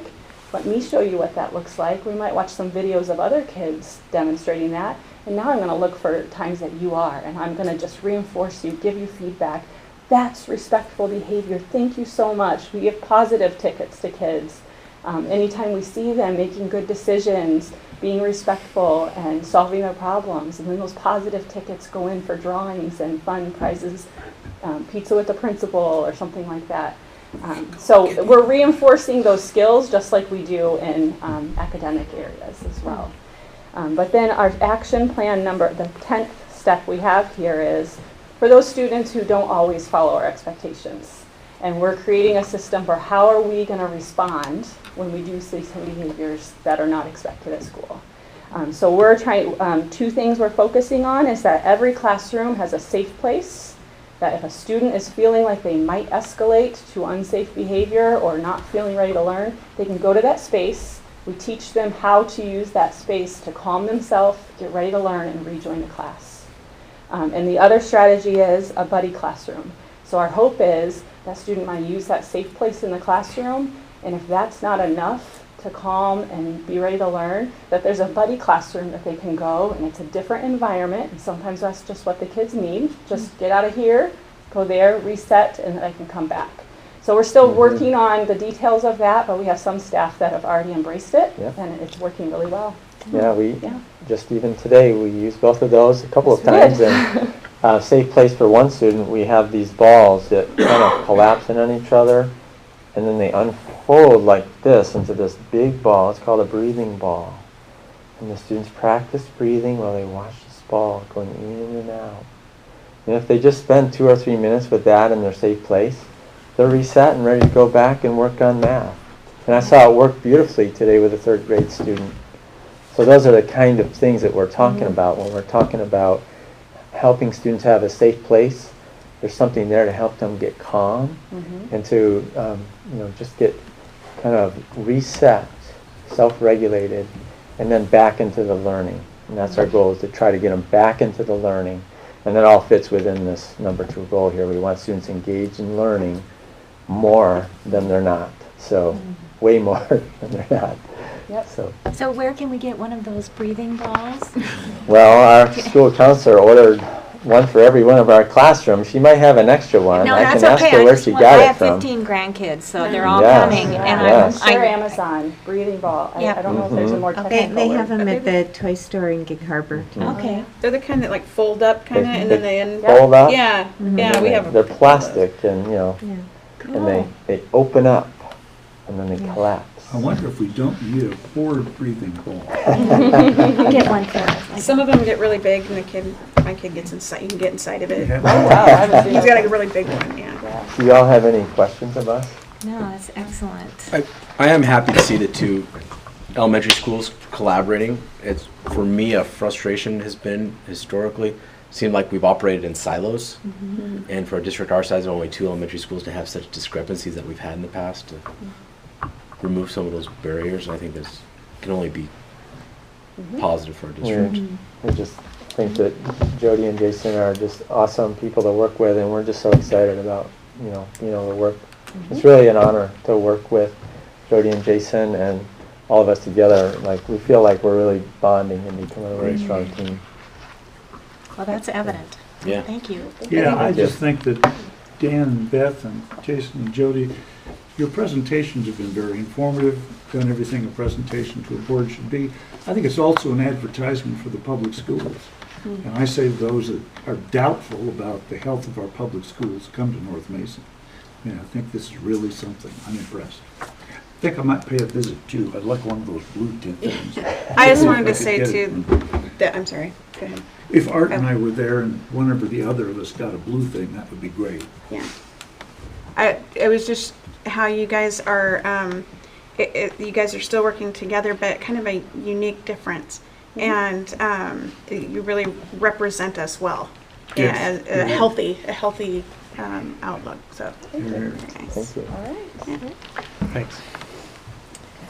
Okay, so the next thing on my report, I have a couple things on teaching and learning update. The first thing is written out there. We, as part of our LAP dollars this year, as part of the adjustment in the state budgets that we'll be talking about repeatedly over the next several meetings, we did receive an expanded allocation in LAP dollars. About 800. Our LAP budget is about $800,000 with the expansion. And specifically to support students who are at risk and not being able to learn effectively. And historically, those dollars have been primarily for kids who are at risk just academically. but we have the ability now to use those dollars to support kids who are at risk in other ways, who are coming to school unready to learn. And we need to do some other things before they can attempt to try to learn to read or write or do their math. So part of those dollars we have used to support the changed job description and the new activities, and that we've added the readiness to learn coordinators at the building. We'll have some other initiatives and things that we're also doing to increase the support for kids and teachers and other staff who are facing some of the challenges that kids have and bring with them to school now. But a portion of this allocation we can use for developing partnerships with community-based organizations, for example, Peninsula Health, that is new in the building, and many other such organizations, our 2 ESDs that we work with, and other local agencies, so that we can deliver supports to kids. And in order to do that and spend the dollars on it, we needed to develop a list of who we might partner with to provide any of those supports. And really, it will be different in different situations. So we developed a very broad list that you have a copy of that would allow us to select the right supports needed at the time when the principals or the counselors are meeting with the kid and family and need to figure out how to best help them. And so in order to write checks with that money to some of those partners, we need to have the board approve the list. And so you have before you a list, and what I recommend is that you approve the list of community-based organizations and local agencies. And once that is approved, our final budget will be approved so we can spend the money to partner with those folks to support our kids and their families. I would move that we accept the list. Well, Or approve the list. I would, to start with, I would entertain this moment, someone to offer a motion to the effect that we endorse this Sorry, I list. jumped ahead of it. He just did. Okay, He was excited. he's there. He did Who's it. done it? He moved. Okay, all right.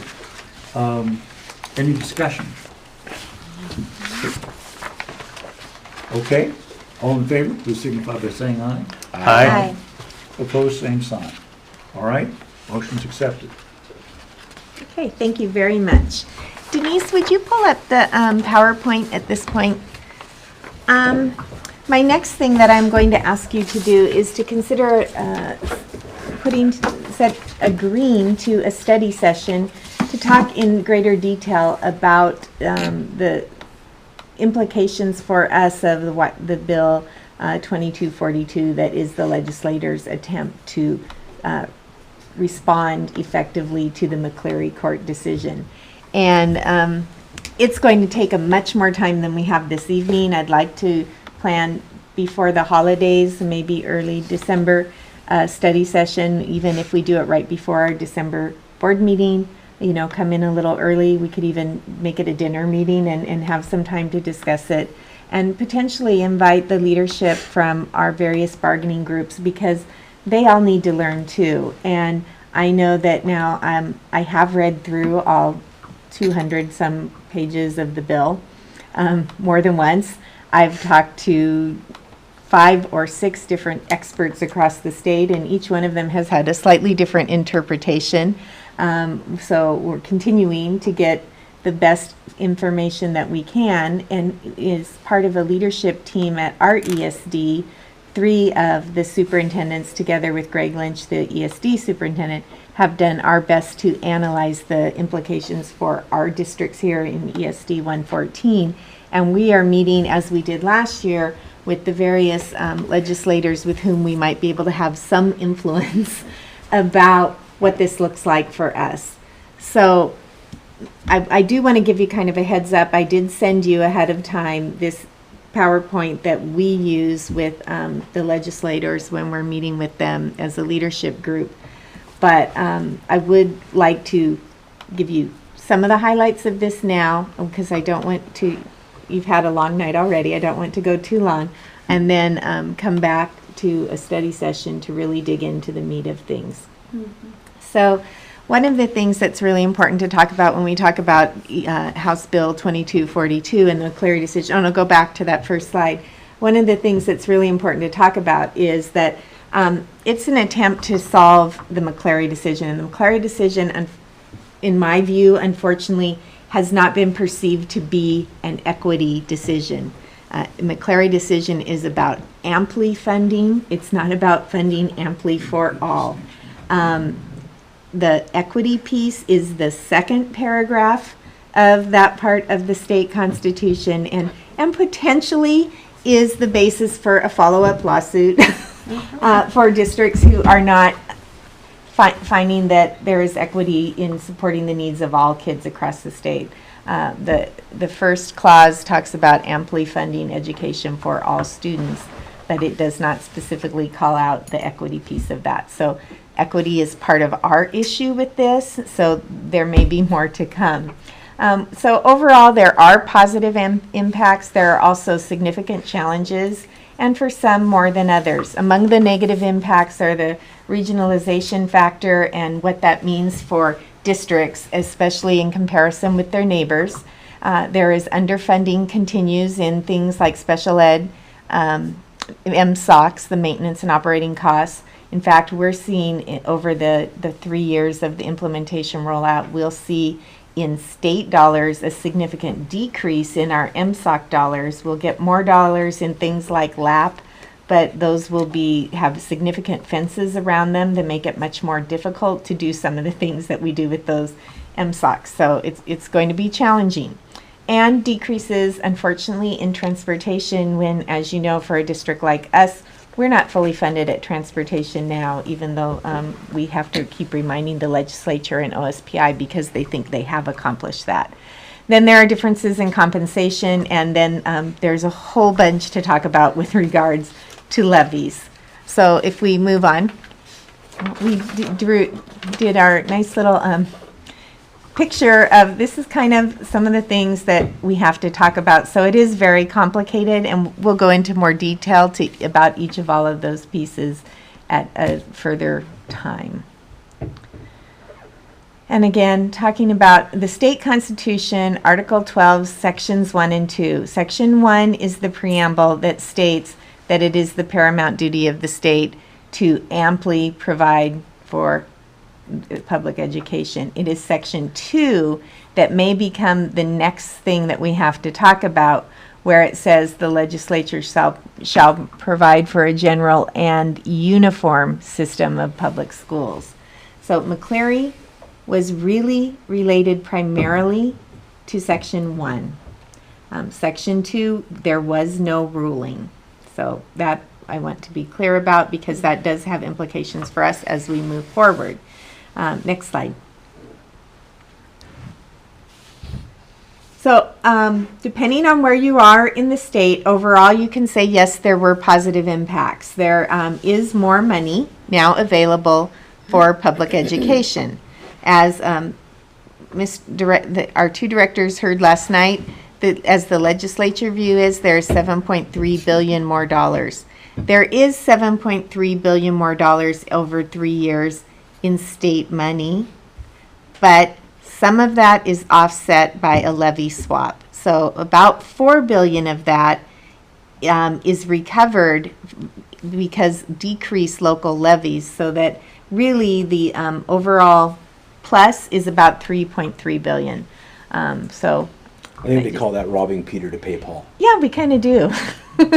So it's frustrating. The regionalization factor is particularly problemsome for us, and I will talk about that more later. It was an attempt to placate parts of the state where contracts currently far exceed contracts in other parts of the state, and to try to figure out how to not give people grandfathering, but give them grandfathering to keep the contracts that they have.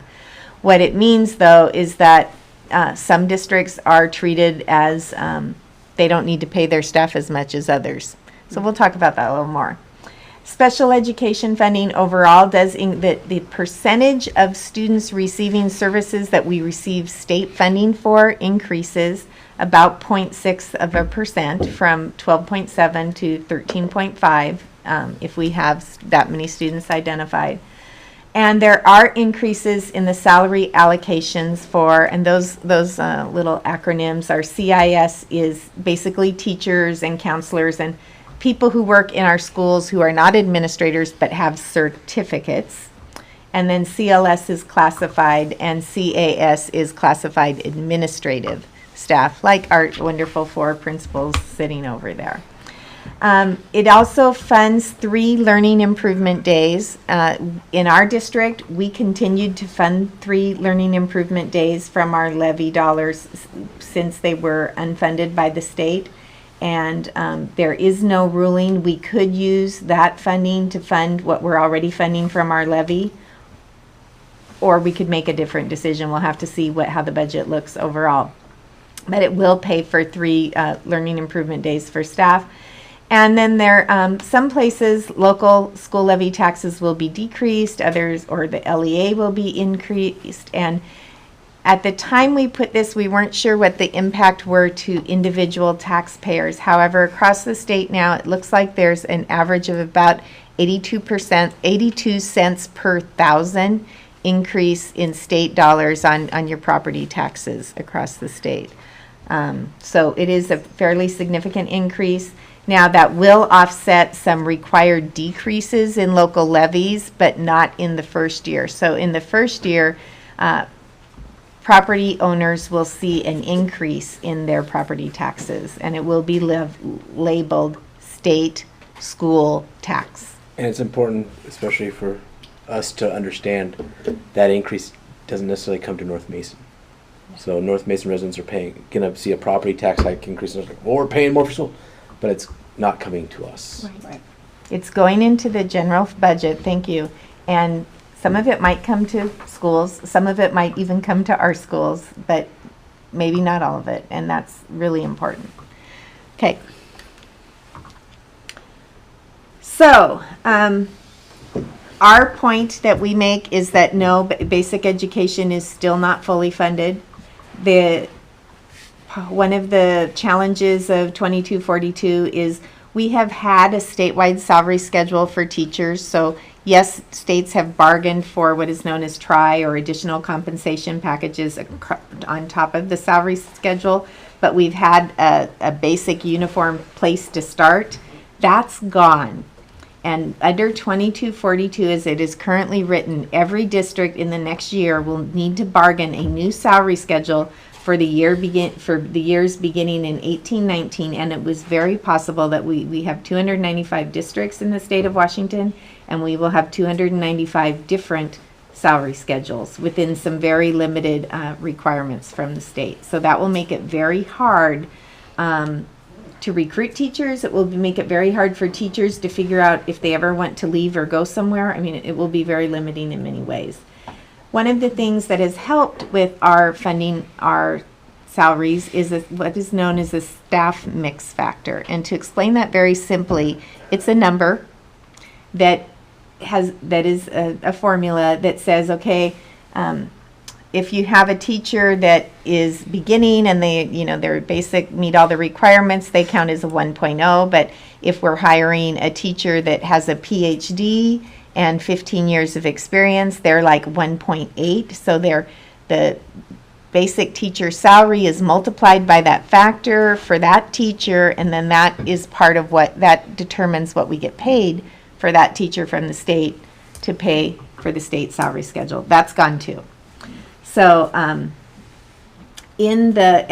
another thing that we talk about is we will be able to use our levy dollars in the future for enrichment only, but the definition of enrichment is in question right now. So there are some and there are also unintended consequences of a regionalization factor. Next.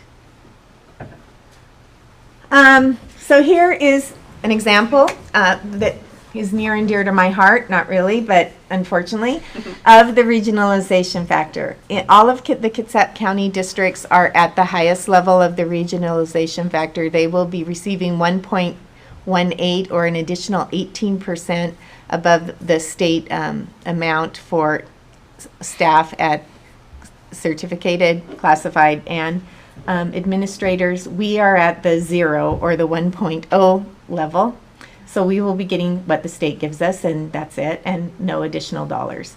The concern with that, as we move forward, Denise, would be so that you can see that there's a big difference in how much money we will have to be able to give to our average teacher. And our neighbors who are less than 15 miles away will have more. That could result in a situation where we basically become the farm team for Kitsap County Schools. We hire teachers, we get them trained, then when they've got enough experience, they go on to Kitsap County and get paid more. So it is frustrating, and I think that we are working with the legislators to find a fix for at least North Mason, but it is a very serious unintended consequence. To me, it says that your zip code matters now by law in Washington State, and your zip code determines how much the state thinks our students are worth, because that's how much they're willing to pay us for our teachers. And so, again, coming back to that second part of the preamble to the Constitution, I think we need to be very forceful in our conversations with our legislators about the impacts on kids. All right. So other parts that are unfunded under the 2242, and this just shows you a few things. The nice bright yellow things are places where some of the districts in the ESD kind of do okay. And as you can see, for us, we actually end up with more special education dollars next year's budget than we got this year, which is really great. But then if you look at MSOCs, yeah, we get 135 more in thousand in special ed, but we lose 437,000 in MSOCs. We lose 107,000 in transportation. So that is not a plus. And we can move forward. But the biggest thing is, again, back to that, kind of goes back to that study or that slide a couple slides ago. We're not funded fully for everything that it's going to cost us for our instructional staff, and we're not funded in an equitable way with our neighbors. So we can go on. This is an example from Bremerton that shows how much they're underfunded. So basically what this looks at is how much they're getting for classified staff this year and next year, and how much classified staff in their district actually costs. And the same for certificated and for administrative. But yet they can't use levies for that because it's not No, enhanced. unless you can use levies for what can be determined of that work. And here is our same chart.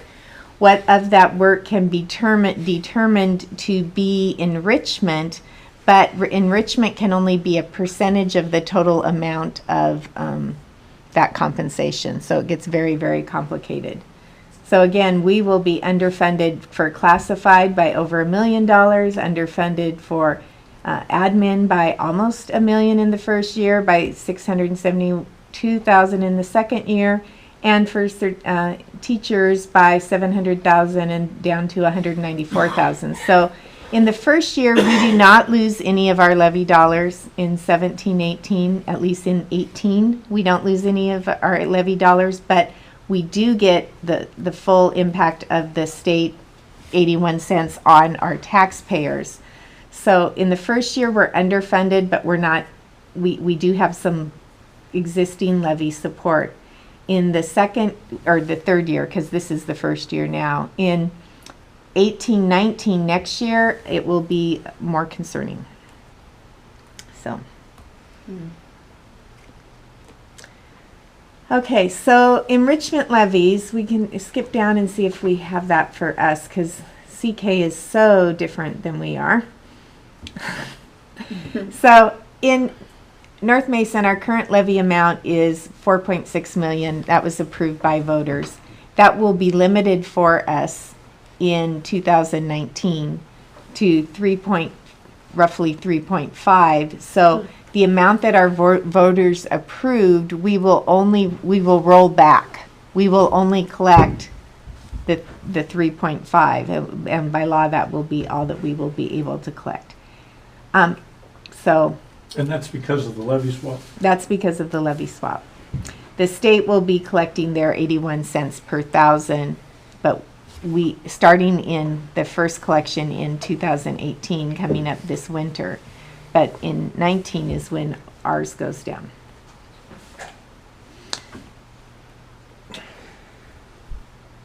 So, as we're meeting with the legislators, we tell them there are about 100 things we'd like to tell them need to be fixed in 2242, but for us in ESD 114, there are 3 things that are really important. One is to fully meet the McCleary intent, and to us that means do no harm.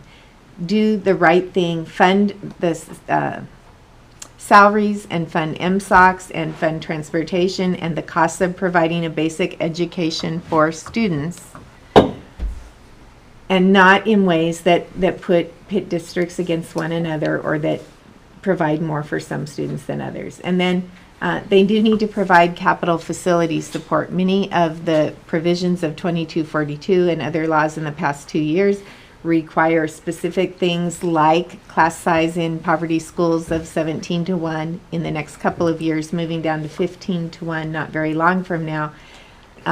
But there was not additional dollars for all districts to add the number of classrooms that they would need to add to be able to meet that need. And in fact, this year the legislature has yet to pass a capital budget. They ended the session with only an operating budget and no capital budget passed. So they need to complete that. And we also want them to reduce the requirements for local bond elections to a simple majority like it is for a levy, and to provide additional capital resources for school districts and communities that don't have the bond capacity to address failing infrastructure. So that's a really fast summary of the issues. I would like to suggest that we plan a study sessions in December to go in detail, and I can speak to you more at that time about the impacts on us as we build next year's budget and as we negotiate a completely new salary schedule with NMEA, and as we also negotiate bargaining agreements with our other groups as well. I would prefer that if we do the study session, we do it independent of a board meeting, because Okay. it gives us time. We're not backed up to, oh, we got to start our board meeting. Right. It's kind of open-ended. We can at least end it with everyone feeling pretty confident that we hit everything we needed to, not in a rush. Okay. So why don't is that comfortable with everybody? Why don't Denise and I send you 3 or 4 dates and see if we can find dates that you're all available on, Okay. and then we can announce, make our announcements about our study session. Because even though and for those of you who haven't been to a study session before, we will probably not sit up here. We'll probably set up a table because we can get to each other more. We will, even though we will sit and be discussing, and people are welcome to join us, we won't be doing any business at that meeting. So, okay. One more element, and that was brought up last night that Danny didn't mention, but I think it kind of adds insult to injury, was when, if this stays as it is now, and we do go for levies, we have to get OSPI's approval Yes. for our levies. And then So- we have to report, which is really, really, Mr. Patty is so clear. It's very insulting. We have to write a report to OSPI about what we want to spend our levy on and prove that it's enrichment only. They have 30 days to read our report and approve it or disapprove it. And then we can go out to the voters for a levy election. And then if our voters approve it and if we have the money to spend, we have to report every year on how we did it and be audited separately by the state auditor on whether we did what we said we would do. I was just adding So much for local a control. lot more work. Yeah, it kind of eliminates the idea of local control, at least for Washington State. So that's all of that in a nutshell. We have a lot more to talk about. Yes, I do. I just want to add, we can all realize Dan has given us a very clear report, even though it is difficult and we need some time to absorb it. I've been part of this conversation for about a year as legislative rep, getting ready for get this thing passed, we need to do this, all the things we emphasize to legislators.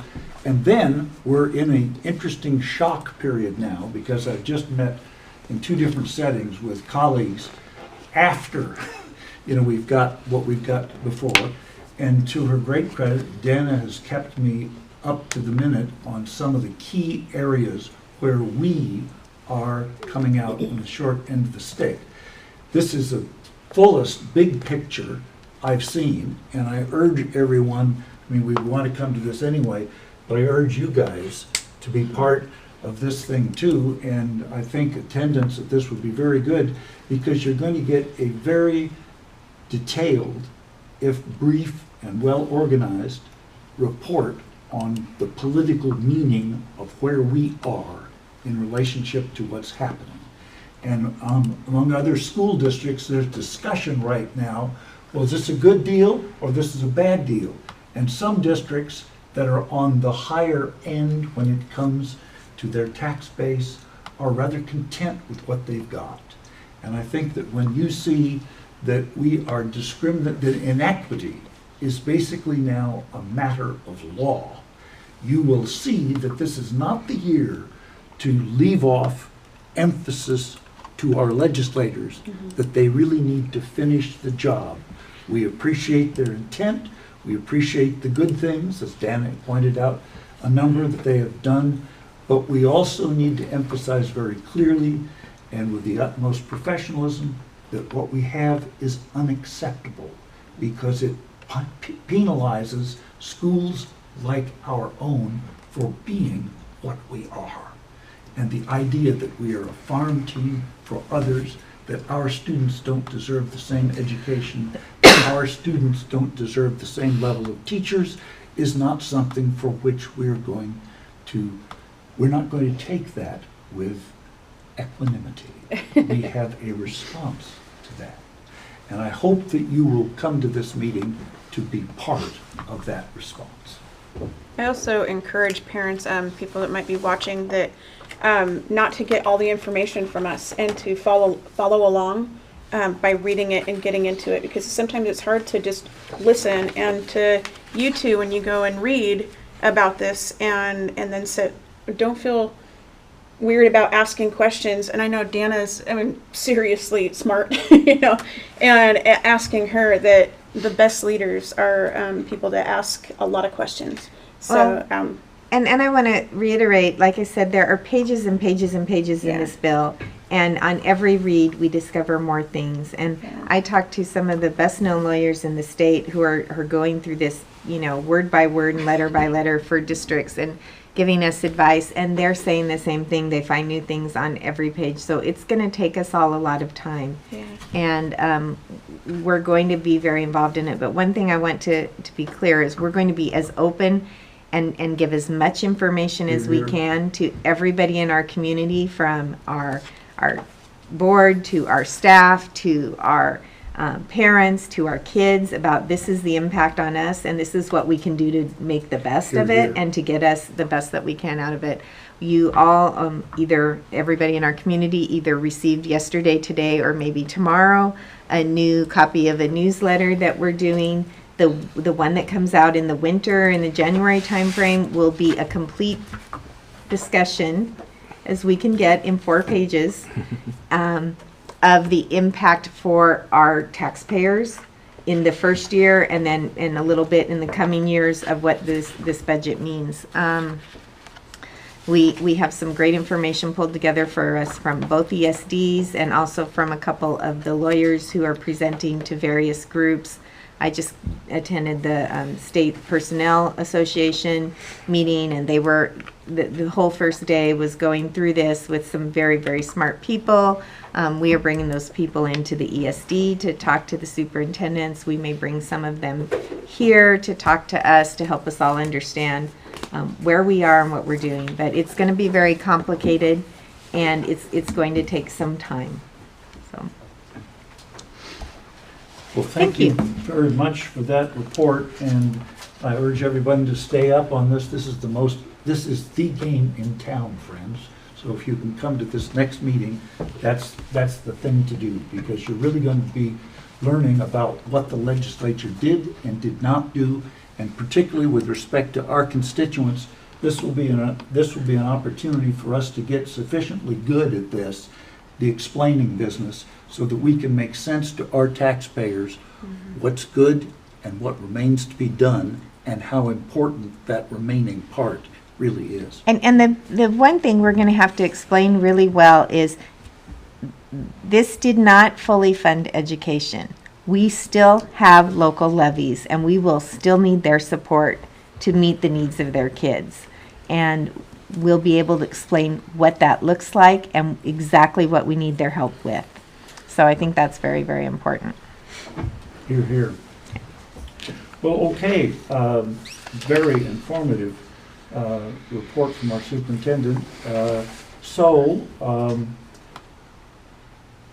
We are basically down, are we down to capital projects now? We are, and basically, in the November packet, I expect to have at least one project for you to approve, if not two.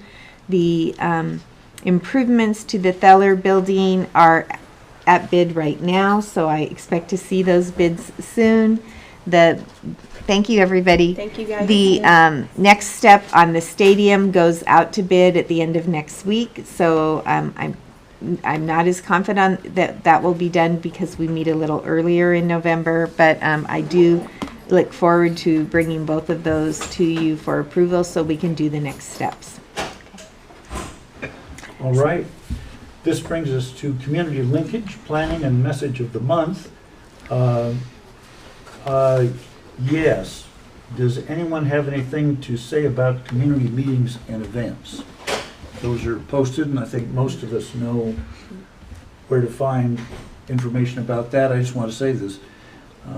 Community Voice is going to have an interesting meeting. I think it's their next one.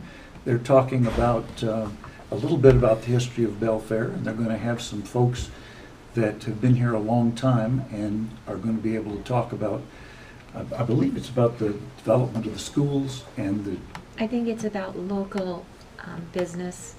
Basically, these are Christmas tree farmers. Yeah, all right. One of the industries of our area, its impact and the history, some of the history behind it. Now, we've got, so are there any other comments there? I urge, of course, everyone to go out and mill, and we have got many things to discuss, with the public, so I trust we will continue to be present. I asked for this next item to be on, NSBA Annual Conference, and this is simply for discussion. There are a couple of conferences that are coming up nationally, and I don't have too much information on the first, but it was described to me briefly by some of the staff at WASDA. One is more a training conference for activism. If I were going to recommend any of us attend one, that would probably be it. The National School Board Association, which is the one that's mentioned here, is a more general kind of meeting about, it would give us a bit more information about what the National School Board is doing and some of the things that it would offer us. The reason I wanted to put this topic on the agenda was just to alert you to something I think needs more discussion among this board. I think in the past several years, we've done a pretty good job of paying attention to local legislation that affects us. And I think the candidacy of our honorable friend here, who is certainly an active participant in the community, someone that's familiar with the school boards, running for office, is important. And where we are is in a position where not only do we need to know things, as Dana has sketched, about how legislation in the state is having a very particular and individual effect on us, our kids, and our programs. We also need to be conscious of what is happening at the national level.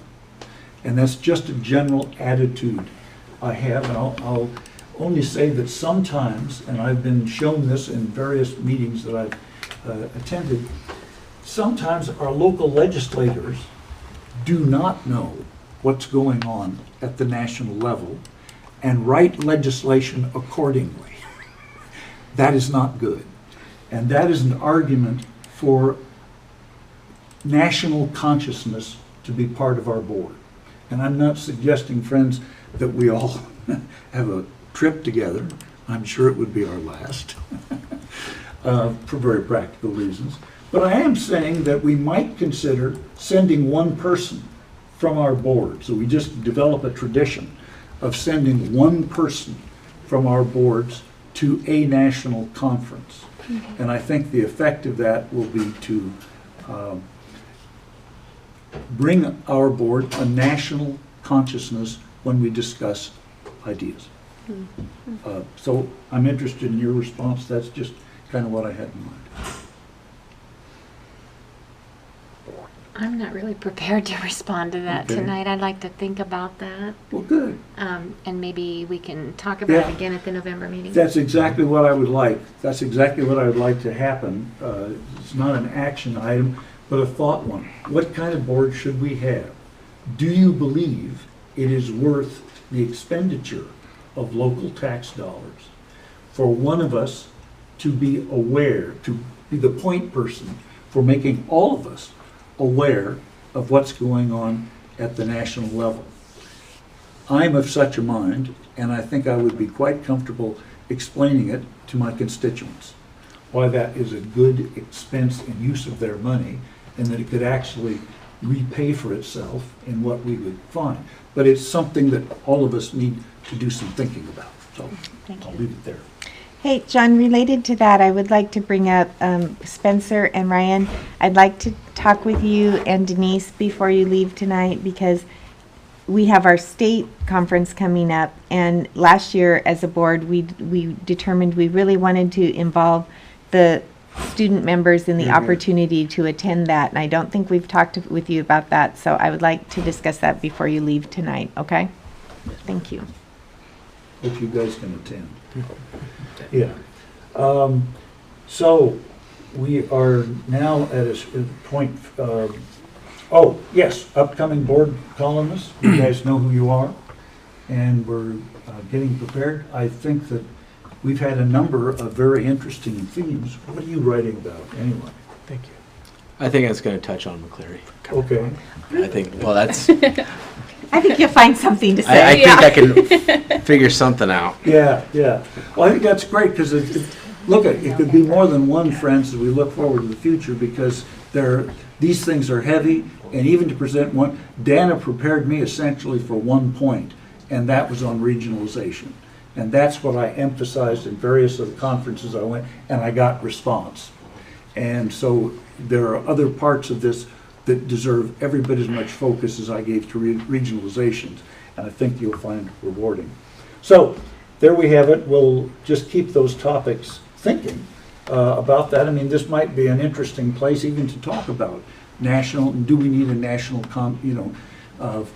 political awareness on the board? There are any number of topics we might pursue. Now, we're on to monitoring reports, and specifically we're down to mandatory policies, and we have our E13s, mandatory policies, the monitoring report, and the monitoring response, and then we have the academic competence one. So at this point, I would entertain a motion that we find the superintendent in compliance. That simply opens the door, opens the floor, so we can have a discussion. I move that we find the superintendent's performance to comply with ER 13 mandatory policies. All right, discussion. Very nice way of wording that. Thank you.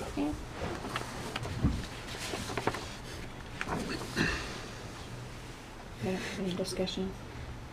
Well, this is for those that are watching abroad and our foreign allies. This is the part that we,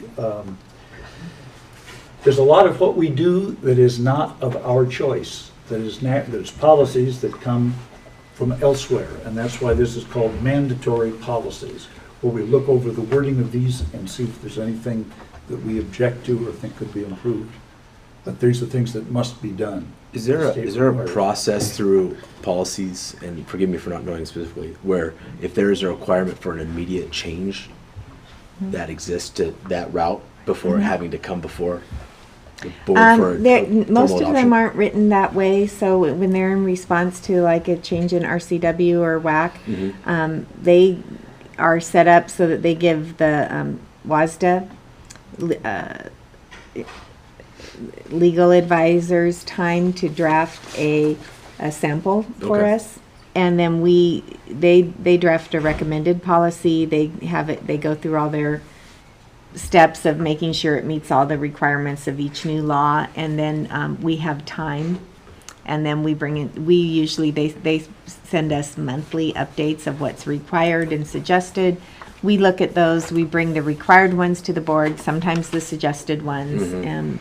And with any adjustments that we can make or that we think we need to, or just purely the language as recommended. Is there ever a need, I mean, for instance, in my line of work, we have a policy that allows for a directive, which is this immediately for a certain period of time supersedes a policy for whatever reason. Obviously, there's a justifiable reason, but is there a need for that sort of? I think the way that we're set up as a district, or any district, is where those things occur, that's part of what you empower me to do. Okay. So, as your only employee. Okay, other discussion of these? I'll call for the question. All right. All in favor of finding the superintendent in compliance on our ER 13 policies, please signify by saying aye. Aye. Opposed? Same sign. I'd now entertain a motion for acceptance of these superintendent's compliance on academic competence, the E2 series. I move that we find the superintendent to have, 1, reasonably interpreted the provisions of E2, and 2, that the district is making reasonable and satisfactory progress toward achieving the desired results outlined in E2 academic competence. Okay, discussion. I do want to point out, or I do want to say thank you to Director Patty. He did notice that we have a mistake in the packet. We included the old E2, not the one that we worked so hard to rewrite last year, but I wrote my report to the new one. So Good. we'll update the packet to have the correct E2 in there with just the 5 areas instead of 8 that we're reporting on. Thank you. Yeah. Well, but your monitoring report was Was the to the correct 5. one. Was to the correct Yes, one. yes. It was, but when I was kind of comparing the two because there is a noticeable difference, and I Right. He was going, hey, what's going on? I don't know. I mean, Huge difference. yeah. Yeah, that was one that we had Yeah, worked thanks for quite hard on. pointing that out, At a whole Craig. separate board meeting. for Yeah, it. and it was funny because that was the example when Director Patty asked last time about when we adjust these and stuff, and this is the best example of the one we most recently did. So we will get that corrected in the documents and everything. But as I noted in a couple of the areas, the way we've written it is a little bit frustrating to report on. It's not that much different though than when we had the old ones, in that OSPI is still providing some of the reports to us a whole year late. And one of the things we may consider here now, many of the things that we're reporting on here will have the 17-18 data systems available to us this winter rather than this spring, so it won't be quite as late. But they are working on doing it in a more timely manner, so we will have them in the fall in time for this report. So we may want to consider over time, if we want to look at the most recent year, that we may want to move the place in the calendar when this occurs, so that we can have the best data. That we move Yeah. it to be in during a time where you have all the information that you can include. Because there are a lot of charts I could show you, but the charts I can get most readily available now without having to spend hours and hours with programs to create them myself, that OSPI creates are still a year old. But they're starting to put the information up. I have some of it. I won't show you tonight because we're running late, but there's access to them now for 17-18, but it's in kind of a not a very easy to use format yet. So that would be my recommendation, would be that in the future maybe we move this report, flip it with something that's maybe in the February, March timeframe, maybe February. So. Further discussion? I just want to say I thought this was a very detailed account, as we have become accustomed. All right, hearing no further comments, all in favor of finding the superintendent in compliance on E2, academic competence, please signify by saying aye. Aye. Opposed, same sign. Okay, we are now into policy review, and this is just for discussion. Does anyone have comments on the policies concerning ER6 facility or ER7 asset protection, or the suggestions, changes we'd like to make for next year? I have none. I have none. I did have one for facilities under ER6. And this is just kind of based off, kind of the experience we had with the bond and going to the facilities. I think number one, develop and maintain a continual 20-year plan for developing and modernizing facilities. For me, I look at that as a strategic, long-range planning event when we're talking about 20 years out. And I think that there's a role for the board to have, and when you're talking about long-range strategic planning. 5 years, I think that's more of an operational administrative role, but when we're talking the long-term projecting out, I think there's more of a role for the board to have in that sort of, especially when we're talking about such large investments that it requires for facilities. I see what you're saying. This is actually saying the superintendent will develop this plan, but typically we are. But you would involved. have to approve that plan, and we would, any plans we develop, and we're working on one right now, Joan can attest to that. Anything we develop or we start to develop, we also work through our facilities advisory committee and then bring recommendations to you all, and then you all tweak it and say, this works, this doesn't, we can do this, what about this? So my job is to do all the legwork, and your job is to decide if that makes sense and to change it and those kinds of things. I understand that, but like I said, I think there's a role for more of that in that legwork for the board. I mean, we're talking about $48 million that we just, I think we're finishing up spending. It's a major investment, and when you're talking about the group that ultimately makes the decision to put that forward, having a person there from start to finish, I think there's value there. And My I own really opinion. think that person should be you, Craig. No. No, I think we should have a representative from the board there, and I have gone to the facilities meetings. But in the development of the bond plan, the plan for the bond, I believe we did have That's a board actually member. a common practice Yeah. among districts, to have a board member be a part of that process throughout. Yeah. Yeah, I definitely don't think it should be the board. Yeah. It shouldn't be yeah. Right, but at least having that.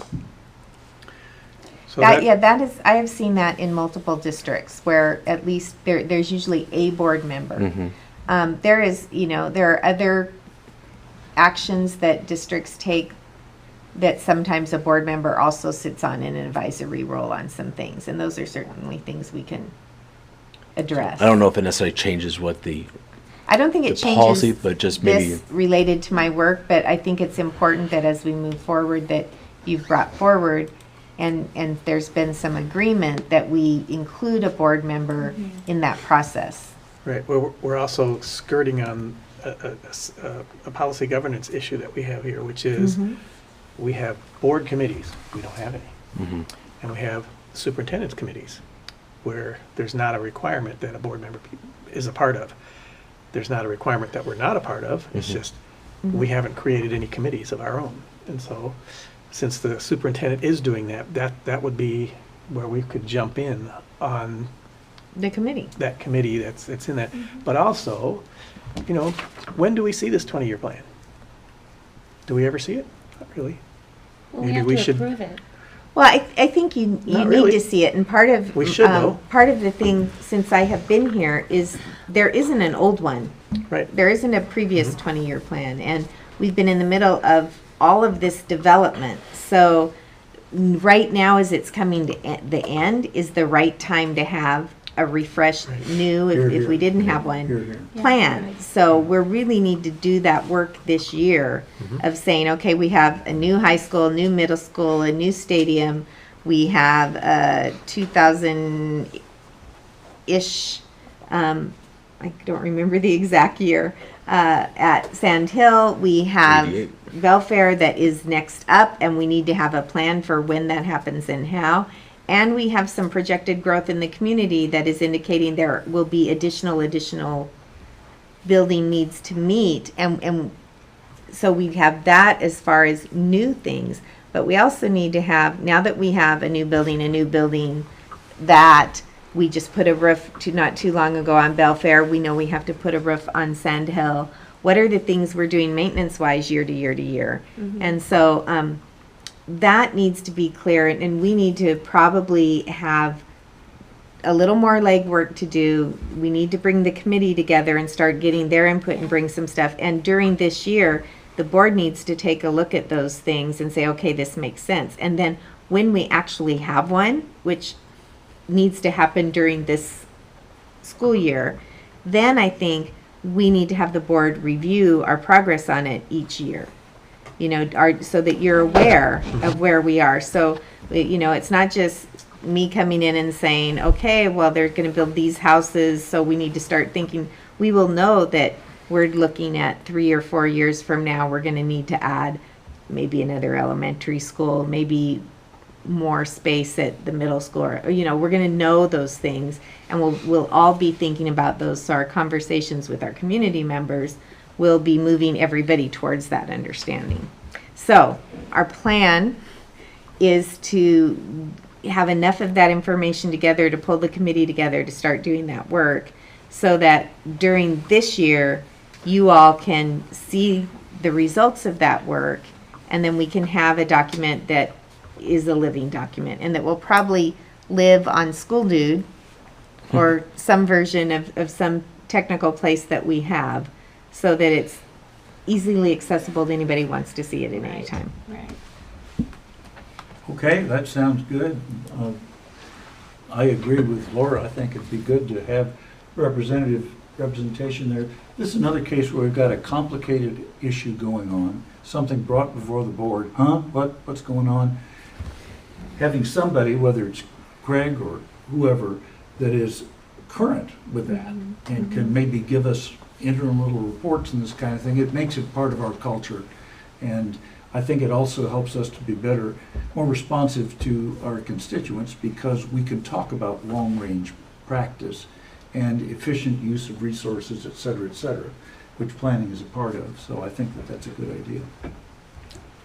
Well, okay, this brings us from policy review. Well, Greg, did you have a revision that you wanted to make to that? Oh, yeah.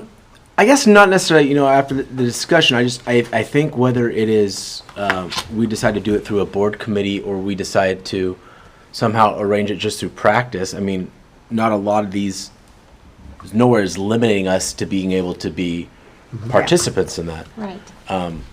By no means encroaching on your work, but at the same time, needing to have a board person that is directly involved in those, because they are such, usually, they're the big ticket items. Yeah. You know, Right. and Okay, well, I there have needs to be that policy element with whatever discussion. And if that means, you know, staff are meeting and there's a board member there to say, you know, that's a big ask, you know, it's a little bit of idea liberty. here. So I'm going to make a motion. I would like to move that we reconsider the facilities, ER6 facilities next month, so that we have a chance to think about it and come up with maybe something that we actually will make a change on. So this could be resubmitted again in here. Okay. And then we'd be more prepared for it. I think the discussion was useful. I agree. Okay.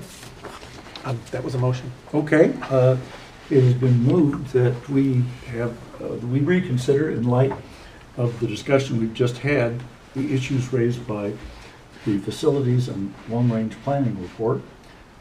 Is there any further discussion? Do we have to vote on the original motion, though, first? We have to vote on the There original wasn't an motion? original Wasn't motion. one. There wasn't one. Oh, there wasn't, okay, No, you're this right. was a discussion. I'm sorry. Yeah, yeah.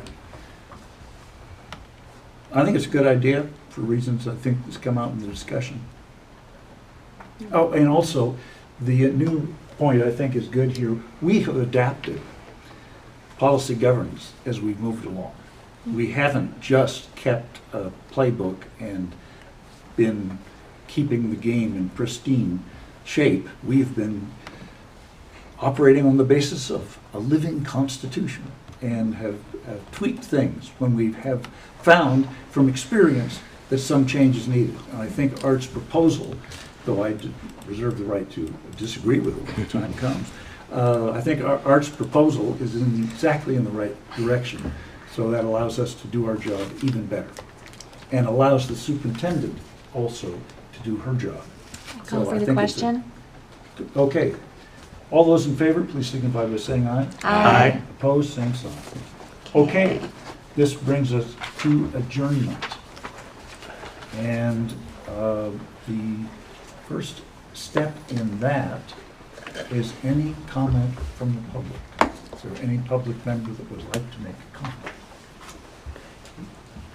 Well, I'm amazed. But that's the facts. Announcements and comments, board and superintendent. Any of us have a comment? Short one. I would like to both thank you, John, for making sure I got this, and I think that's thanks to Denise also for making it happen. Because I did not have a computer to work with for the whole last month, partly because I couldn't come in to get one, and it was in for whatever repairs and stuff. So thank you.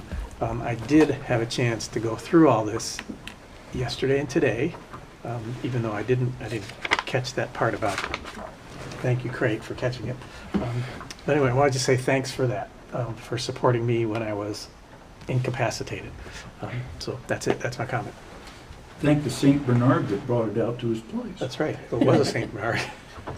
So I just want to add, some of you know I'm working on a History of Belfair project, and I put out a call through Dana, who went through channels, of course, to see if there was any people that would be interested in helping with this, particularly because I have tape recordings of various people with whom I've been speaking. How am I ever going to get a transcript of those without putting my life into it? Well, I did some research, and there is no machine that will take a group discussion that we've had tonight and create a manuscript out of it. None. None. All the machines they've got are for dictation. Guess what? Our crack troops upstairs are not called SWAT team for nothing. These people figured out if you connect this, that, and the other thing, you can get the tape recorder to speak to this, which will then put it into print. I do not know how many steps there are, but you know if you speak in your computer, you can make it come out print. Try putting your tape recorder up to that and making it won't. So these people figured out a problem right on the edge of technology. There is no machine that does this.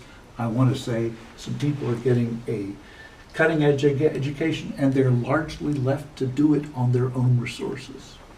So I am impressed with that as another aspect of our excellence. If it hadn't happened to me, wouldn't have believed it. So, my comment. Board other people? No, I can't follow that. Okay. No.